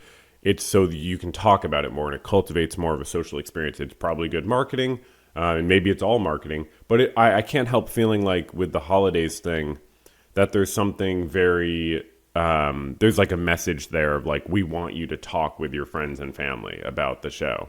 Which I guess it's kind of obvious, but it seems like it aligns with the themes of the show. And because the show kind of explores like, what does community mean? Carol lacks her community. She lacks the people she loved, and she lacks even a sense of community with the other individuals. And yet you have the Pluribus. I'm just going to start calling it the Pluribus. You have the Pluribus, all the people, all the alien virus people, as I was somewhat impolitely referring to them as throughout this season. And the alien virus people, I'm sorry. It's old habits die hard. The Pluribus, alien virus people just sounds great. You know what I mean? The Pluribus people have a sense of community, but it's a very warped and twisted sense of community. Can you have community without individuality? That's an interesting question. I'll talk more about this in a little bit, but like I'm going to be releasing this, as I've mentioned, as a compilation on probably the main channel. I'm not sure about it. I'm going to explore my ambivalence about that in a bit. But I also will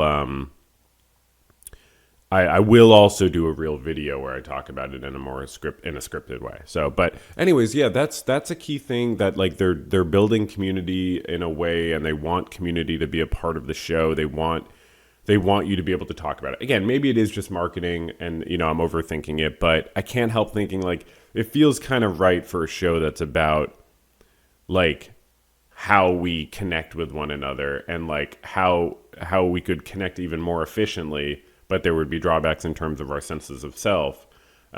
It's just interesting that they want us to, it's such a prioritized thing. They want us to talk about the show with our friends and family. So interesting, and so they released it on Wednesday, and, it was great. Let's pull up some images. I don't want to forget to do that for half the segment like I often do. So let's pull up an image. So the episode, this was the cold open. The episode started with this 10-minute sequence of this adolescent girl becoming part of the Pluribus. And it was fascinating to watch. At first, it was like, what's happening? Classic Vince. There's got to be a name for this, but who cares? Where you're watching like a 2 minutes before you like realize what's going on. Now, obviously, this young girl was a character in the show, and I didn't forget that. We all remembered. I didn't say, oh, she looks familiar. No, I knew exactly who she was because I'm a media YouTuber. So I did not forget. I was not thinking, oh, this is interesting. Who's that girl? Oh, okay, fine. I'll be honest. I knew she looked familiar. I was like, I knew she looked familiar. So I was like, is she an individual? But then I kind of just stopped thinking about that. And what I thought was going on at first was I thought the show was showing us that this is how they do it when someone comes of age, which doesn't really make sense, but it sort of does. I was thinking, okay, because there's this question I've been putting forward in these recent reactions where I'm like, how do they reproduce? I'm genuinely very curious about how they reproduce. Do they just have sex? Do they have a kid? And then I guess I hadn't really thought about it, but does that kid have the same, is the kid immediately part of the pluribus? Do they give birth to a kid and their kid is immediately part of the pluribus? It would sort of make sense that they were, because they would have that genetic, it's part of their DNA, right? But you could say, well, what if it's not expressed immediately? Or what if they thought there was some consent issue to that? I don't know why they would, but what if they thought there was an issue to the kid immediately being part of the pluribus? So at first I was like, oh, do they wait until the kid's 13, 14 or something, and then indoctrinate them into the pluribus? That was just an interesting idea, and I think it was just so interesting that I stopped thinking about the thought of wait, she looks familiar, isn't she an individual? So I just kind of went down that lane of being like, oh, this is how they indoctrinate. They wait until the kid comes of age and then they do it, which really, maybe it's not an insane idea, but probably they wouldn't worry about, probably the kids are born part of the pluribus, and probably they wouldn't worry even if the kids aren't born. I mean, they're part of the pluribus. Why would they see it as a bad thing? They don't, and as we learn later in this episode, they clearly don't care at all about consent. So why would they care about that? But anyways, she's one of the individuals. Guess I could learn her name. Name of individual pluribus Ep9 girl.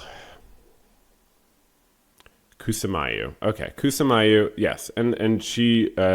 It was an extremely, unbelievably good cold open sequence, even regardless of me not fully getting what was going on immediately. It was holy crap. I mean, just holy crap. Because the ending with the goat, with the little baby goat, my jaw actually dropped. When you see the little baby goat, and I'm getting chills just thinking about it. Because at first she's petting the baby goat, and then she gets pluribized, and then she doesn't care about the baby goat anymore. Well, it's complicated. It is really complicated, because the first thing she does once she's pluribized, is she opens the gate and lets all the farm animals out that she had been taking care of and so on. I guess she had wanted her village life to continue as normal. I guess that's sort of what the vibe we're getting. This was her village life, this was her life, and maybe even these were the people around her. And she wanted to continue as normal. Perfectly reasonable thing to do. She doesn't want to go on Air Force One. I forget all their names. We only hear them a couple times. I'll learn their names better. No, you know what? I'll learn their names now. French guy with Air Force One. French guy, pluribus. Actually, that's probably enough. Diabate. Okay, so Kosamayu doesn't want to be like Diabate and doesn't want to live in an Air Force One ridiculous life, which some teenagers would want to do, obviously. But she wants to probably just have her village life continue. So that's very interesting, I guess. And then, but first thing she does, she lets the farm animals out, which is reasonable, because these pluribus creatures, we have learned, they don't believe that humans are above animals. I mean, they don't believe that humans are above any life. Which is fair. On some level, it is fair. I've always thought about that. It might be a really important thing for us to face as a species. It might be impossible to tackle, inequality in any meaningful sense without tackling that. But I'm not sure. Maybe it's not. Maybe we can. Because there is this old idea of the hierarchy of being. It might be what it's called, Aristotle or something. I forget. And it's God. You got God. I forget if Aristotle was a polytheist. You got gods. You got angels, daemons, or whatever. You got people. You got animals that are not people. You got plants, you got bacteria, you got Your mom, just kidding. Um, I respect your mom. I was just joking. The point is, maybe it is really necessary for humans to reckon with the arbitrariness of viewing ourselves as superior to other life. But how we put that into practice is another question, because obviously the Pluribus has a problem with food supply potentially running out in a relatively short amount of time. But I wonder if does Kusamayu know that the food supply is going to run out when she's joining the Pluribus? That's an interesting question. Because they don't, it's not likely that they would inform her if she didn't ask. So does she know that she's joining a species that now she's going to run out of food? Does she know about HDP? Does she know about that? It's an interesting question to think about. Kind of gets into the morality of the Pluribus. Do they care about telling her that? I mean, they clearly don't care about consent, as we see at the end of the episode that we'll talk about with Carol. But how much do they not care about it? So anyway, she lets the animals free. So that's the first thing she does. She cares about their lack of, she wants the animals to have self-determination and freedom, and she respects them and she wants them to have that. And at the same time, she does no longer care at all about the baby goat's comfort. You could say, well, she never cared about the baby goat's comfort. She was just using the baby goat to comfort herself. But I don't think that's fair. And I actually think that does kind of get to what this show is bringing up in some ways, is the questions about the transactional nature of relationships, which sort of come up for me with Carol and Zosha, where it's hard to tell if Zosha is expressing her fondness for Carol out of any genuine sense of fondness, or if it's or if it's just part of her trying to please Carol, or part of her feeling bad. Like, does she feel bad that she's hurting Carol with her actions at the end of the episode and so on, or the actions that Carol hears about the Pluribus doing? Or does she just feel bad? Like, does she feel bad she's hurt Carol because she cares about Carol's feelings, or does she feel bad that she's hurt Carol because of, I guess I should go to the different image. No, I'll do that later. Because of her own nature to not want to hurt people. But that is a very, very fine line that gets into some deep questions, I think, about human relationships and the self, which to me is like one of the major ideas coming through in this series. Anyways, when she lets the baby goat, when she doesn't turn around and the baby goat is yelling, it is interesting, right? Because the baby goat is obviously in distress, but she doesn't care. So she cares about the animals being free, but she doesn't care about them being comforted. But the Pluribus cares so much about the human individuals being comforted. Is that just so that, as I think I started speculating in the previous part, like, is that just because they want the individuals to join the Pluribus and they have a better shot of doing that if they make them happy? Like, why does she not care at all about the baby goat's distress? I mean, I guess because to the Pluribus, a baby goat is the same as a branch on a tree. There's no difference. A baby goat is the same as a human, is the same as a branch on a tree, is the same as a leaf, is the same as anything with any organic aspect to it, I guess. But my jaw was dropping when we're watching that baby goat yelling out and she's calmly, smilingly walking away. My jaw was actually extended.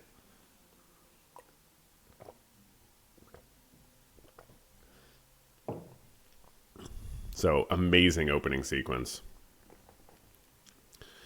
Amazing opening sequence. So, very interesting times here in the Pluribic world.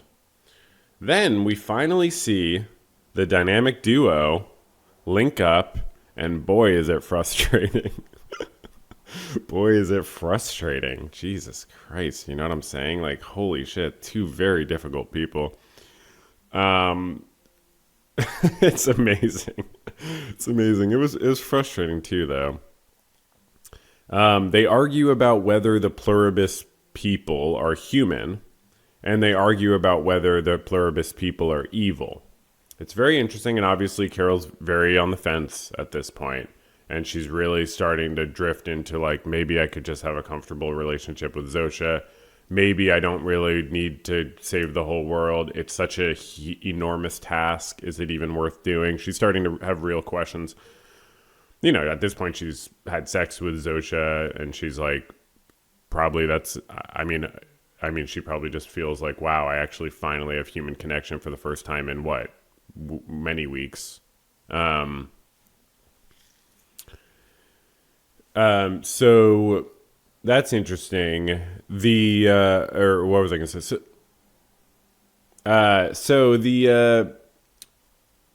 So are they human? Are they human is interesting. It was interesting that Carol's saying that they were human.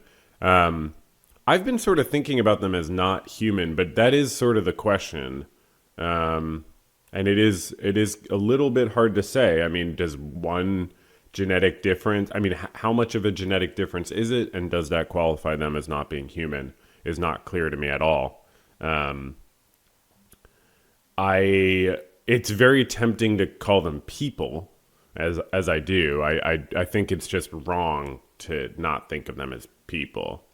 They're similar enough that it feels right to call them people, but they don't have agency in the same way, and yet they sort of do, right? Like they take space when they feel threatened by these individuals. That feels like agency.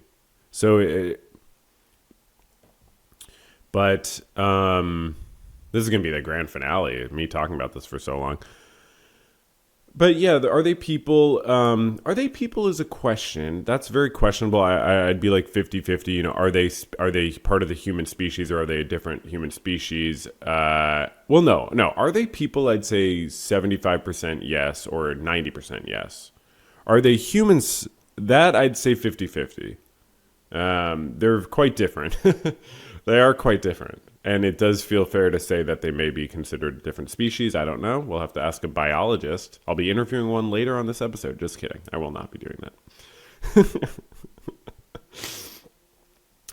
And then I will... but if you're a biologist, write into verbaljournalpodcast@gmail.com. Please. And so... Are they evil? That is less than 50%, though. They're not evil. I mean, as Carol makes a good point, like, it's a little hard to call them evil. Now, at the end of the episode, when we learn that they don't respect Carol's consent, it's easier to call them evil. So, maybe we're left with that as a question. We're not sure. I mean, but it is understandable why Carol defends them as not being evil. In the face of like what we normally call evil, it's hard to call them evil. Like in the face of like people not respecting others in such a massive degree, it's like these people are crazy maybe, or they're like, weird as Manousos calls them. But yeah, weird feels a lot more applicable than evil. Weird is like 100%, evil, 15%, 20%, They have an evil streak, I would say.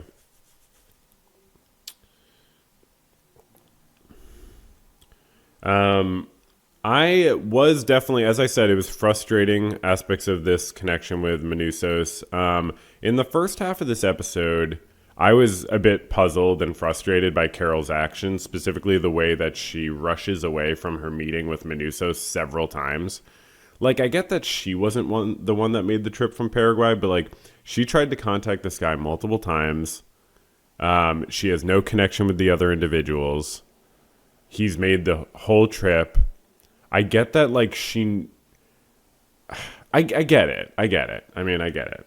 But, like, because he represents the resolution of her ambivalence in a way that she's not ready for, about what she's going to do here.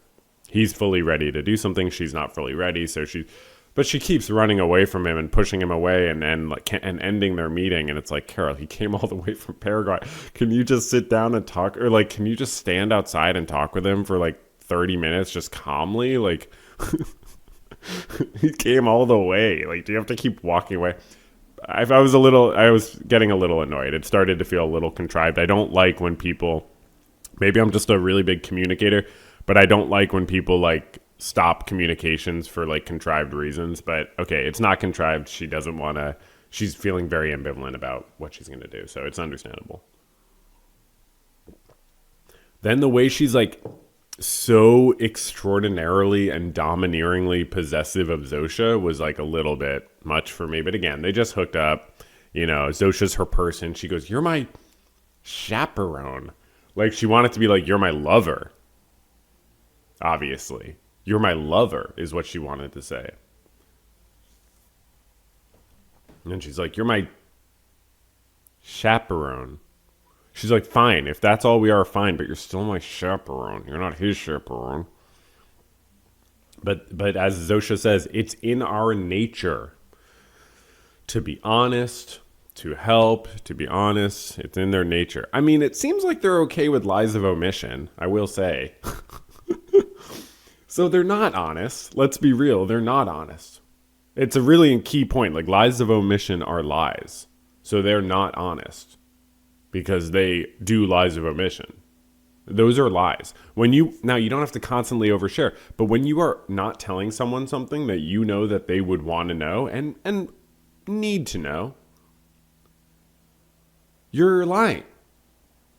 That's sort of like level 3 morality or something. You know, when you learn, oh, lies of omission are lying. You know, I don't like it when someone doesn't tell me. You know, there's a line from a song by the band Why, where the singer goes, "I never said I didn't have syphilis."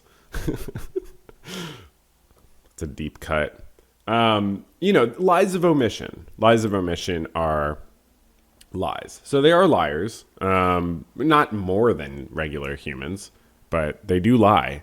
But yeah, Zosha says it's in our nature. So that's what I was talking about last time. This is a show. It's exploring very much like how do we react to to our own natures, and how much do we maybe accommodate our natures versus fight back against them. What's something really fascinating I wanted to comment on is, so the way that like the Pluribus people react and get physically hurt and injured by like these severe forms of emotional expression. When Carol was extremely upset early in the episode, obviously Manousos getting upset in an intentional, controlled way to test how these Pluribus people work in this episode. So it's a fascinating aspect of the show, specifically because where's that line? That's fascinating. Where is that line? There's an invisible line where you can get upset, but then once you cross that line and you get too upset, you actually start to injure these Pluribus people. Now, it seems like obviously the Pluribus people themselves could never get anywhere near that line. I don't believe we've ever seen them upset. That's kind of interesting. They just set boundaries, but so they can't really get upset like that, seemingly. They would probably die themselves if they did. Maybe they could get that upset, but it's so out of their nature because they would die. But it's fascinating just where is that invisible line? And we see it in this episode because Carol's very upset with Zosha about talking with Manousos. But then, as she's upset, Zosha starts having that reaction, getting hurt, getting injured. And Carol's like, but I wasn't that upset. Like, okay, I'm yelling. Or like, okay, my voice is raised, but I'm not screaming. Like, I'm not yelling. Like, I'm yelling, but I'm not screaming. Or I'm loud, but I'm not yelling. Or whatever it is, there's some line there. And that's really fascinating. And it makes you think about your own life. Where's that line? Like, where's your line?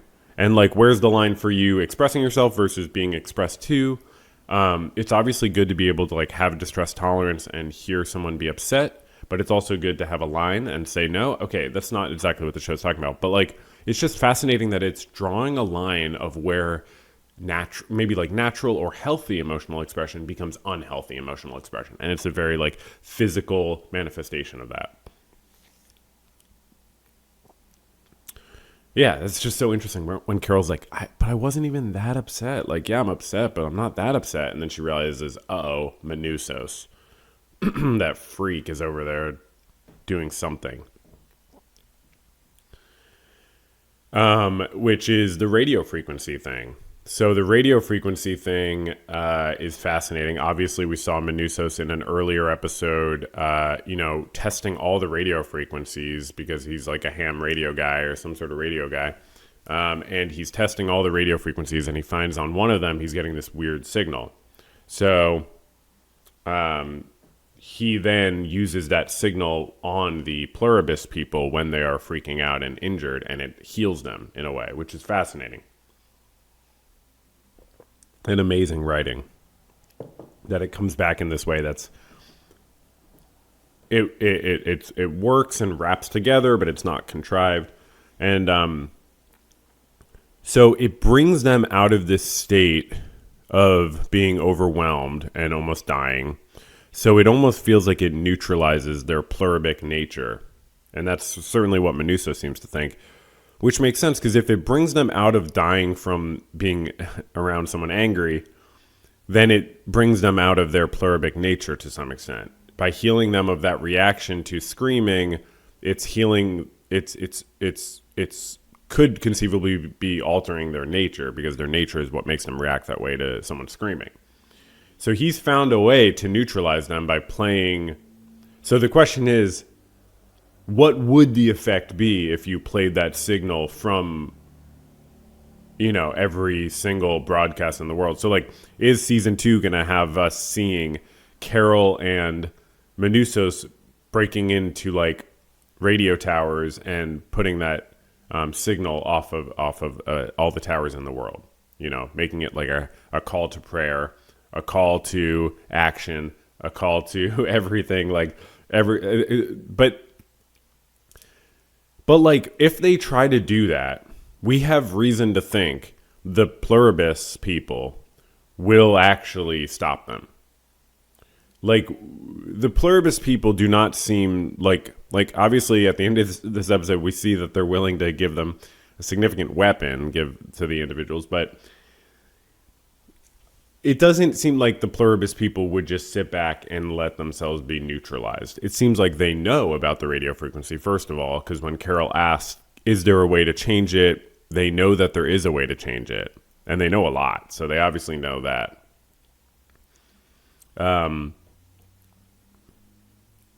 Also, there's no way the umbrella stops them from anything here, right? This is supposed to show Menusos being paranoid in his own way, probably. I mean, there's no way the umbrella probably can't hurt, because they probably do have drones reading their lips, but they probably have a lot of different drones reading their lips.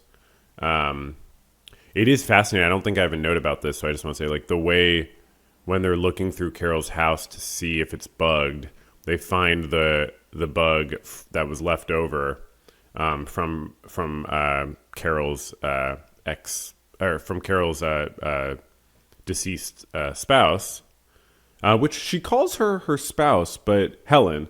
But were they married? But that's interesting, right? Because they weren't married, because she was hiding it from her audience, or maybe they were married, but it was just like she didn't wear a ring and it was subtle. Because she does say mi esposa, right, when she's talking to Menuso. So I don't know if that maybe I don't know. Anyways, but it is interesting that she's comfortable. Like, she's not hiding being gay when she's talking to people. She just felt like she had to hide it from her audience. She felt like it was a risk to her success, maybe because of the nature of her writing in her book, or because, honestly, probably it says more about Carol's misanthropy, because she thinks so lowly of people that she didn't trust that her audience would accept that she was a gay woman writing about a heterosexual relationship, which is like, maybe she's right, but also like, maybe that says something about her and her ability to trust other people, which, okay, she had been through a lot of stuff. It's totally understandable, but just trying to analyze. Anyways, so when they find that she is bugged, she calls the Pluribus, and they inform her, no, that was Helen put that there to see if she was drinking, which is a very significant moment. Also very significant that it apparently is what leads the Pluribus to realize that Carol's eggs are frozen. Like, from what I understand, because Carol finds out at the end of the episode, oh my God, you're gonna make me a Pluribus person with my stem cells from my eggs that you have.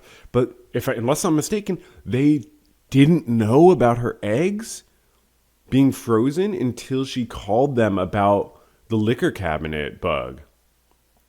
I could be wrong about that, but that's certainly how it comes off, which is very interesting and would be conceivable, because like, even if the Pluribus has all the knowledge of what Helen experienced, maybe the pluribus can't constantly be thinking about everything everyone's ever experienced, right? It has to kind of prioritize what's relevant. So maybe the pluribus had not yet garnered or thought about that information that Helen had bugged the cabinet, and therefore that Carol had frozen eggs, because it did seem like it took Zosha a little bit on the phone to figure out what Carol was asking about and so on. So that's just such amazing writing, amazing irony that Manusso's searching for a bug leads Carol to think she's being bugged, which leads her to find out that actually her ex or her deceased spouse did not trust her, which then leads her sort of enemies slash lover slash enemies to then figure out how to do what Carol does not want to have happen and so on. So it's just amazing intertwining writing. But anyways, Carol's behavior with Manussos, the frustration of like her constantly stopping their conversations, obviously makes sense because of the ambivalence. She's not really on board yet about saving the world. She's ambivalent now. I did want to say, I sort of forget why they need their stem cells to join them, when presumably people's stem cells were not originally needed to join. So I didn't feel like looking that up, but I don't understand because like Helen and all the other people who like, I guess just like drank certain water or were exposed to the alien virus in some other way, like they didn't need their stem cells. So maybe they explained that earlier in the season when they mentioned the stem cells thing and I forgot. But that was a little confusing me. I was thinking, why do they need their stem cells when they didn't need anyone else's stem cells? It's kind of important that there's some reason there, but it's also like whatever, you know. It's whatever because it does make a lot of sense that they would like, or that's a good aspect of the plot that they need their stem cells. It's interesting. So, but I don't get it. I didn't get why they didn't need people's stem cells before. Maybe you could say maybe the virus has like morphed or like now there's enough of a distance between the pluribus and the individuals that they need it somehow. I just don't fully get it. I don't. Yeah, I'm not sure why the stem cells weren't needed for the rest of the world to become part of the pluribus. So if you know about that, let me know. And okay, so obviously, we see Carol kind of go Diabate mode and just say, all right, I'm going to just live it up. You know, I'm just going to enjoy this loving relationship facsimile. And I'm going to live it up. And we get this amazing montage. Oh, my God. The shot that goes from them drinking like a orange beverage to the circular ski chairlift conducting thing. I mean, come on. Come on. I mean, come on. I mean, come on. Vince. Whew. Buddy. I know he didn't like come up with that. I'm sure that's a thing that again film students are like, actually that's called the Chicago sunroof or something, you know. Okay, so anyways, so the pluribus people, right, like Zosha, they care so much about pleasing Carol and the individuals, but not about pleasing Carol in the sense that it would please her to not have to become part of the pluribus, which is just interesting. And that actually probably goes back to the goat, right, the baby goat. They care about the baby goat insofar as it's not caged, but they don't care about it being comforted. They care about Carol insofar as she's... Well, that's sort of backwards. That's actually backwards, because they care about her being comforted, but they don't care about her self-determination. I wonder why that's backwards, when for the goat, it's the other way. I mean, it does just seem like it's got to be like a self-preservation thing for the pluribus, that they're worried that Carol's like one of the two forces in the world trying to change their existence. It would be hard not to say, oh, can we please neutralize these two people? if from their perspective. But they care about, yeah, again, I just can't tell like whether their whole way of treating the individuals is manipulative, or is it from their nature in the sense, I guess it is in our nature to be manipulative to a certain extent. It's part of how we survive. It's just not clear how much of it is manipulation, how much of it is like actually wanting to please the individuals for some other reason. Because they don't care about her consent. They don't care about her agency. And then as Carol finds out that they're violating her consent and harvesting her eggs for her stem cells to force her to become part of the Pluribus, that's the final straw for her. Reasonably, obviously.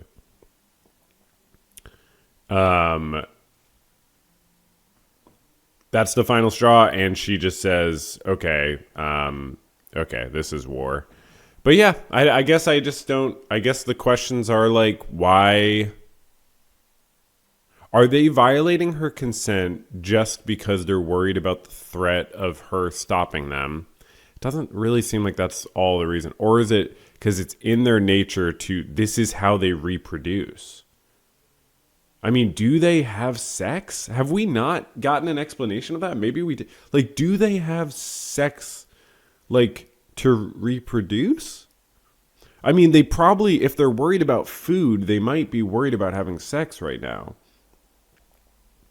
And obviously Zosha has sex and they have sex, but as I was talking about last time, like it's not clear that Zosha initiated with Carol because Zosha has some libido and sex drive, even though Zosha does enjoy having sex and enjoys the massage. But again, what if, I mean, God, it's so hard to think about because it just kind of gets to these like deep, almost misanthropic questions about transactionality in human relationships, which are questions, but they're still like cynical to even think about. But like, is Zosha just doing all this to try to soften Carol up and make her less likely to pursue like exterminating Zosha's species? It's very understandable how from Zosha's perspective and from the Pluribus perspective, like their way of life is better. It's, it's understandable that they would feel that way. I don't think it's set, and I think it's open to interpretation, certainly. I definitely feel that individuality is important, and like there's sort of that old expression from Socrates or whatever, like the unexamined life is not worth living. It's also like this is even less worth living in a sense. Like you're not even living a life. I mean, I guess you are. You're living a life, but you're not living your life, I guess. So it's like, would you rather live a life in a world that's better or live your life in a world? And it's like, is it better also? Because like, are there real relationships? No. I mean, a relationship needs to be between two individuals. You can't have a relationship. I mean, I guess I have my relationship with myself. But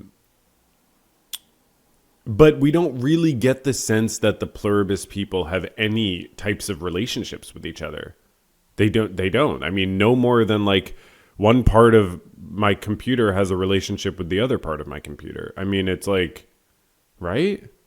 So it's like you do sort of give that up. I mean, like, see how they they dismantle that village right after Kusamayu. So they dismantle the village that Kusamayu was living in because there's no need for a village. And I mean, look, it's nice how they sleep in cuddle puddles. That's very nice, and and they save energy and everything. But it is like, well, it's also nice to have communities, and can you really have communities if we're all one? So the downsides of being one. Anyways, so they give them an atom bomb. Carol goes home with an atom bomb, which is smaller than I would have thought. I would have thought an atom bomb was bigger than that, but okay. I thought it was just her luggage. But she's got an atom bomb. And how are she and Manousos going to use the atom bomb? That's a fun question. Because they can't just bomb all the Pluribus people. I mean, she clearly doesn't care about Like, at first she was like, really, Manustos, we're going to murder them? Like, is that what you really want to do? Not that Manustos only wanted to murder them, but he was like definitely down to murder them. He's like, if we can't change them, we should just fucking murder them. And Carol's like, no, that doesn't seem right. You know, dude, are you chill or what's up? But now she's like, okay, well, if they're willing to like harvest my eggs for stem cells to change me into their species, like anything goes at this point, which is fair. But bombing them is not going to do it. So probably they'll have to like strategically bomb to get access to, towers where they could emit the radio signal. But things are going to get in their way. Probably the Pluribus people are, even though they're not able to commit harm, they're probably able to put up very, very severe obstacles. And since they clearly don't care about self-determination, they're probably able to like imprison Carol. I don't know, but I wouldn't be shocked if they're able to like surround Carol. Like literally just get everyone on the planet to like surround her. And then just like, what would she do? I don't know. But probably she'll be working together with Manustos for a while. They might, I wouldn't be surprised if they get separated at certain points. Just trying to make a lot of predictions.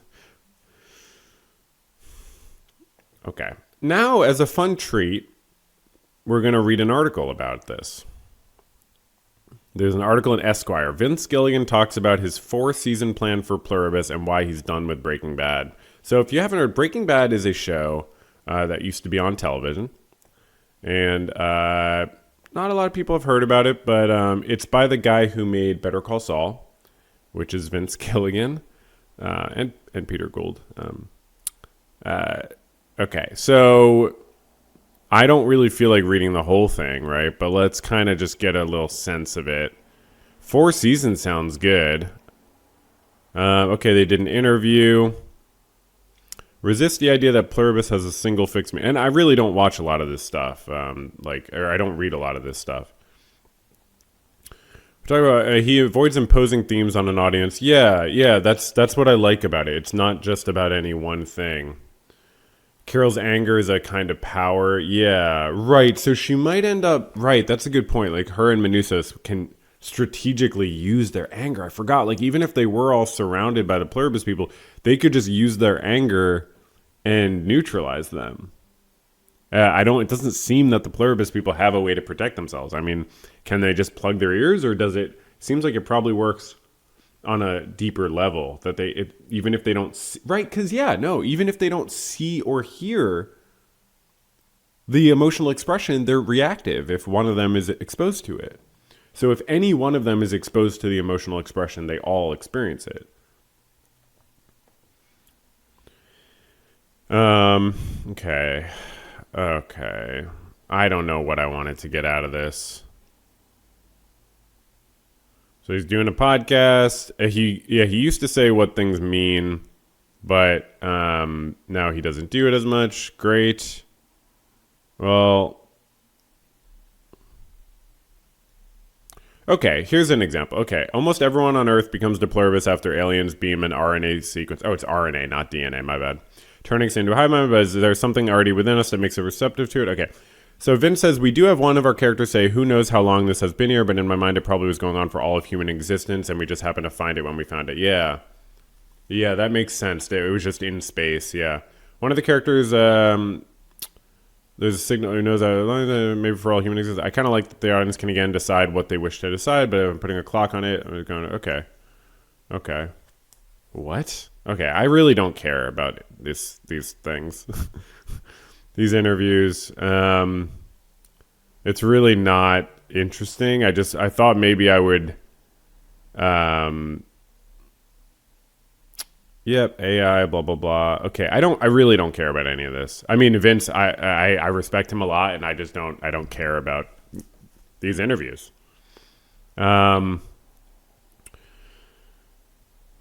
So, I would be interested in something where maybe, yeah, down the line I would be interested in this stuff. I did science. What did he say about Breaking Bad or 4 seasons and so on. Oh, there are Easter eggs. Wayfarer Airlines is a callback to Breaking Bad. There's a phone number from Better Call Saul, and the bar from episode 1, Silverjack Saloon, is really Vernon's speakeasy in Albuquerque. Wow. Okay. Wow. Yeah, see, I don't care about that stuff, really. I mean, it's not, like, meaningless, but I just don't particularly care. Are you proud of the fact that you did it? I'm proud of that. I feel lucky. It makes me sad. If I think, what is this so hard to get a show that's not based on pre-existing intellectual property made? Yeah. Oh, he says if he was just some random guy, he wouldn't have been able to get Pluribus made because it's a new intellectual property. Yeah, because you need a lot of rich people to be willing to invest in it. And rich people are very stingy in their investments because they figure, well, I could just buy stock. You know, are you going to give me a 12% return? I mean, he said there might be 4 seasons. He says, yeah. Like 4 seasons in the year. That's interesting. Am I the first one to point that out? So he's saying about 40 episodes. This is a bigger show than I've ever had in my hand before. Just the scale and scope of it is wonderful, but it's daunting. It takes a while to make these episodes. It takes a while to make. We don't make it as quickly as we did. I see all these articles like, oh, bad news about Pluribus season 2. And then I click on it and it's going to be out in a year. And I'm like, obviously, why is that bad news? Yeah, they need time to make stuff. Bad news about season 2. You're going to have to wait for it. Yeah, that's why this is how good art works. I don't care. Okay. Good. That's it. Okay. Are you done with Breaking Bad for good? Obviously he's done with Breaking Bad for good. Yeah, of course. Wanted to try something new, science fiction. Wanted to tell a story of someone who's endeavoring to be a hero, because you can't really think that about those shows. That's true. Yeah. Wow. If you were immune like Carol watching what happens, what would be your next move? I'd be pretty freaked out. I'd probably hate to admit I'd probably be closer to Carol's reaction than Mr. Diabate's reaction.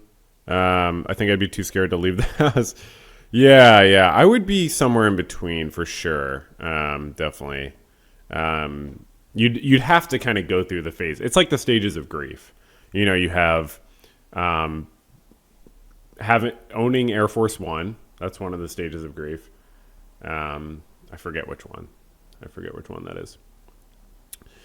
All right, so this was very interesting because I have obviously never talked about this. Is by far the longest Pluribus segment, and it's great to cap off the season. So I just talked about Pluribus for almost an hour, and this is going to be an extremely long segment, and I hope. So yeah, I mean, this is part of a podcast episode, so I'm sorry if you support me on Patreon and YouTube memberships and don't watch Pluribus, because this episode this week is not going to have that much for you. I mean, I am going to talk about a bunch of other stuff too soon, but you just had to skip 50 minutes of content. So I understand that and I feel for you. But I'm going to, as I've mentioned before, I'm probably going to put out a compilation, and I'm going to work through this verbally with you, because I'm not sure, because so I want to put it on the main channel, because obviously that's where I have, 50,000 subscribers or something. And that's where more people will see it, but it's obviously not scripted and I'm just rambling. So I'll have to, and people will be like, oh, he's talking about Pluribus. And then they'll be like, oh, it's 2.5 hours of rambling about each episode. So it's but I know some people would like this. So I'm probably going to put it out. I'm also a little bit desperate. I need a little bit of money, I'm trying to support myself. Life's getting really expensive. So I'm like, okay, this would be good content. People would find it interesting. I've already done it. So now it's just a matter of putting the compilation together, putting it out. I already started the compilation. It's already an hour and a half before today's episode or something. So it's going to be really long, but I think people will like it. I'm also kind of embarrassed about. I'm embarrassed about like. I don't know if you remember, but I got a prediction a little bit. I was a little bit off on one of the predictions, and I'm not really embarrassed about that. I don't know why I care, but like, it's just gross what I said. So I'm sorry about that. I thought about cutting it out, but it's just it's too much work to cut it out, and then I have to cut out the part where I talk about the prediction later. So I think I'll just leave it in, and you could just like kind of take it with a grain of salt. I didn't, as I said, it wasn't even a real prediction, so I don't even know why I'm apologizing because it wasn't even a real prediction. It was an idea. Look, this is probably good enough for now. Pluribus season 1, I am on it, and good news is I am actually probably going to do a scripted video. So I'm going to release this as a compilation on the main channel, draw more people to the podcast first of all, which is most important. Get some views, get some people chatting about Pluribus, show some people that I've been watching it, get people excited, and then I'll drop a scripted video. I mean, I actually will. I've started a scripted video. It's just a matter of putting some time into it, and I'm going to do a scripted video about Pluribus Season 1. So, Vince, take your time with Season 2 so I can take my time with my video, and we'll work together on that like a true Pluribus. Okay. Thanks.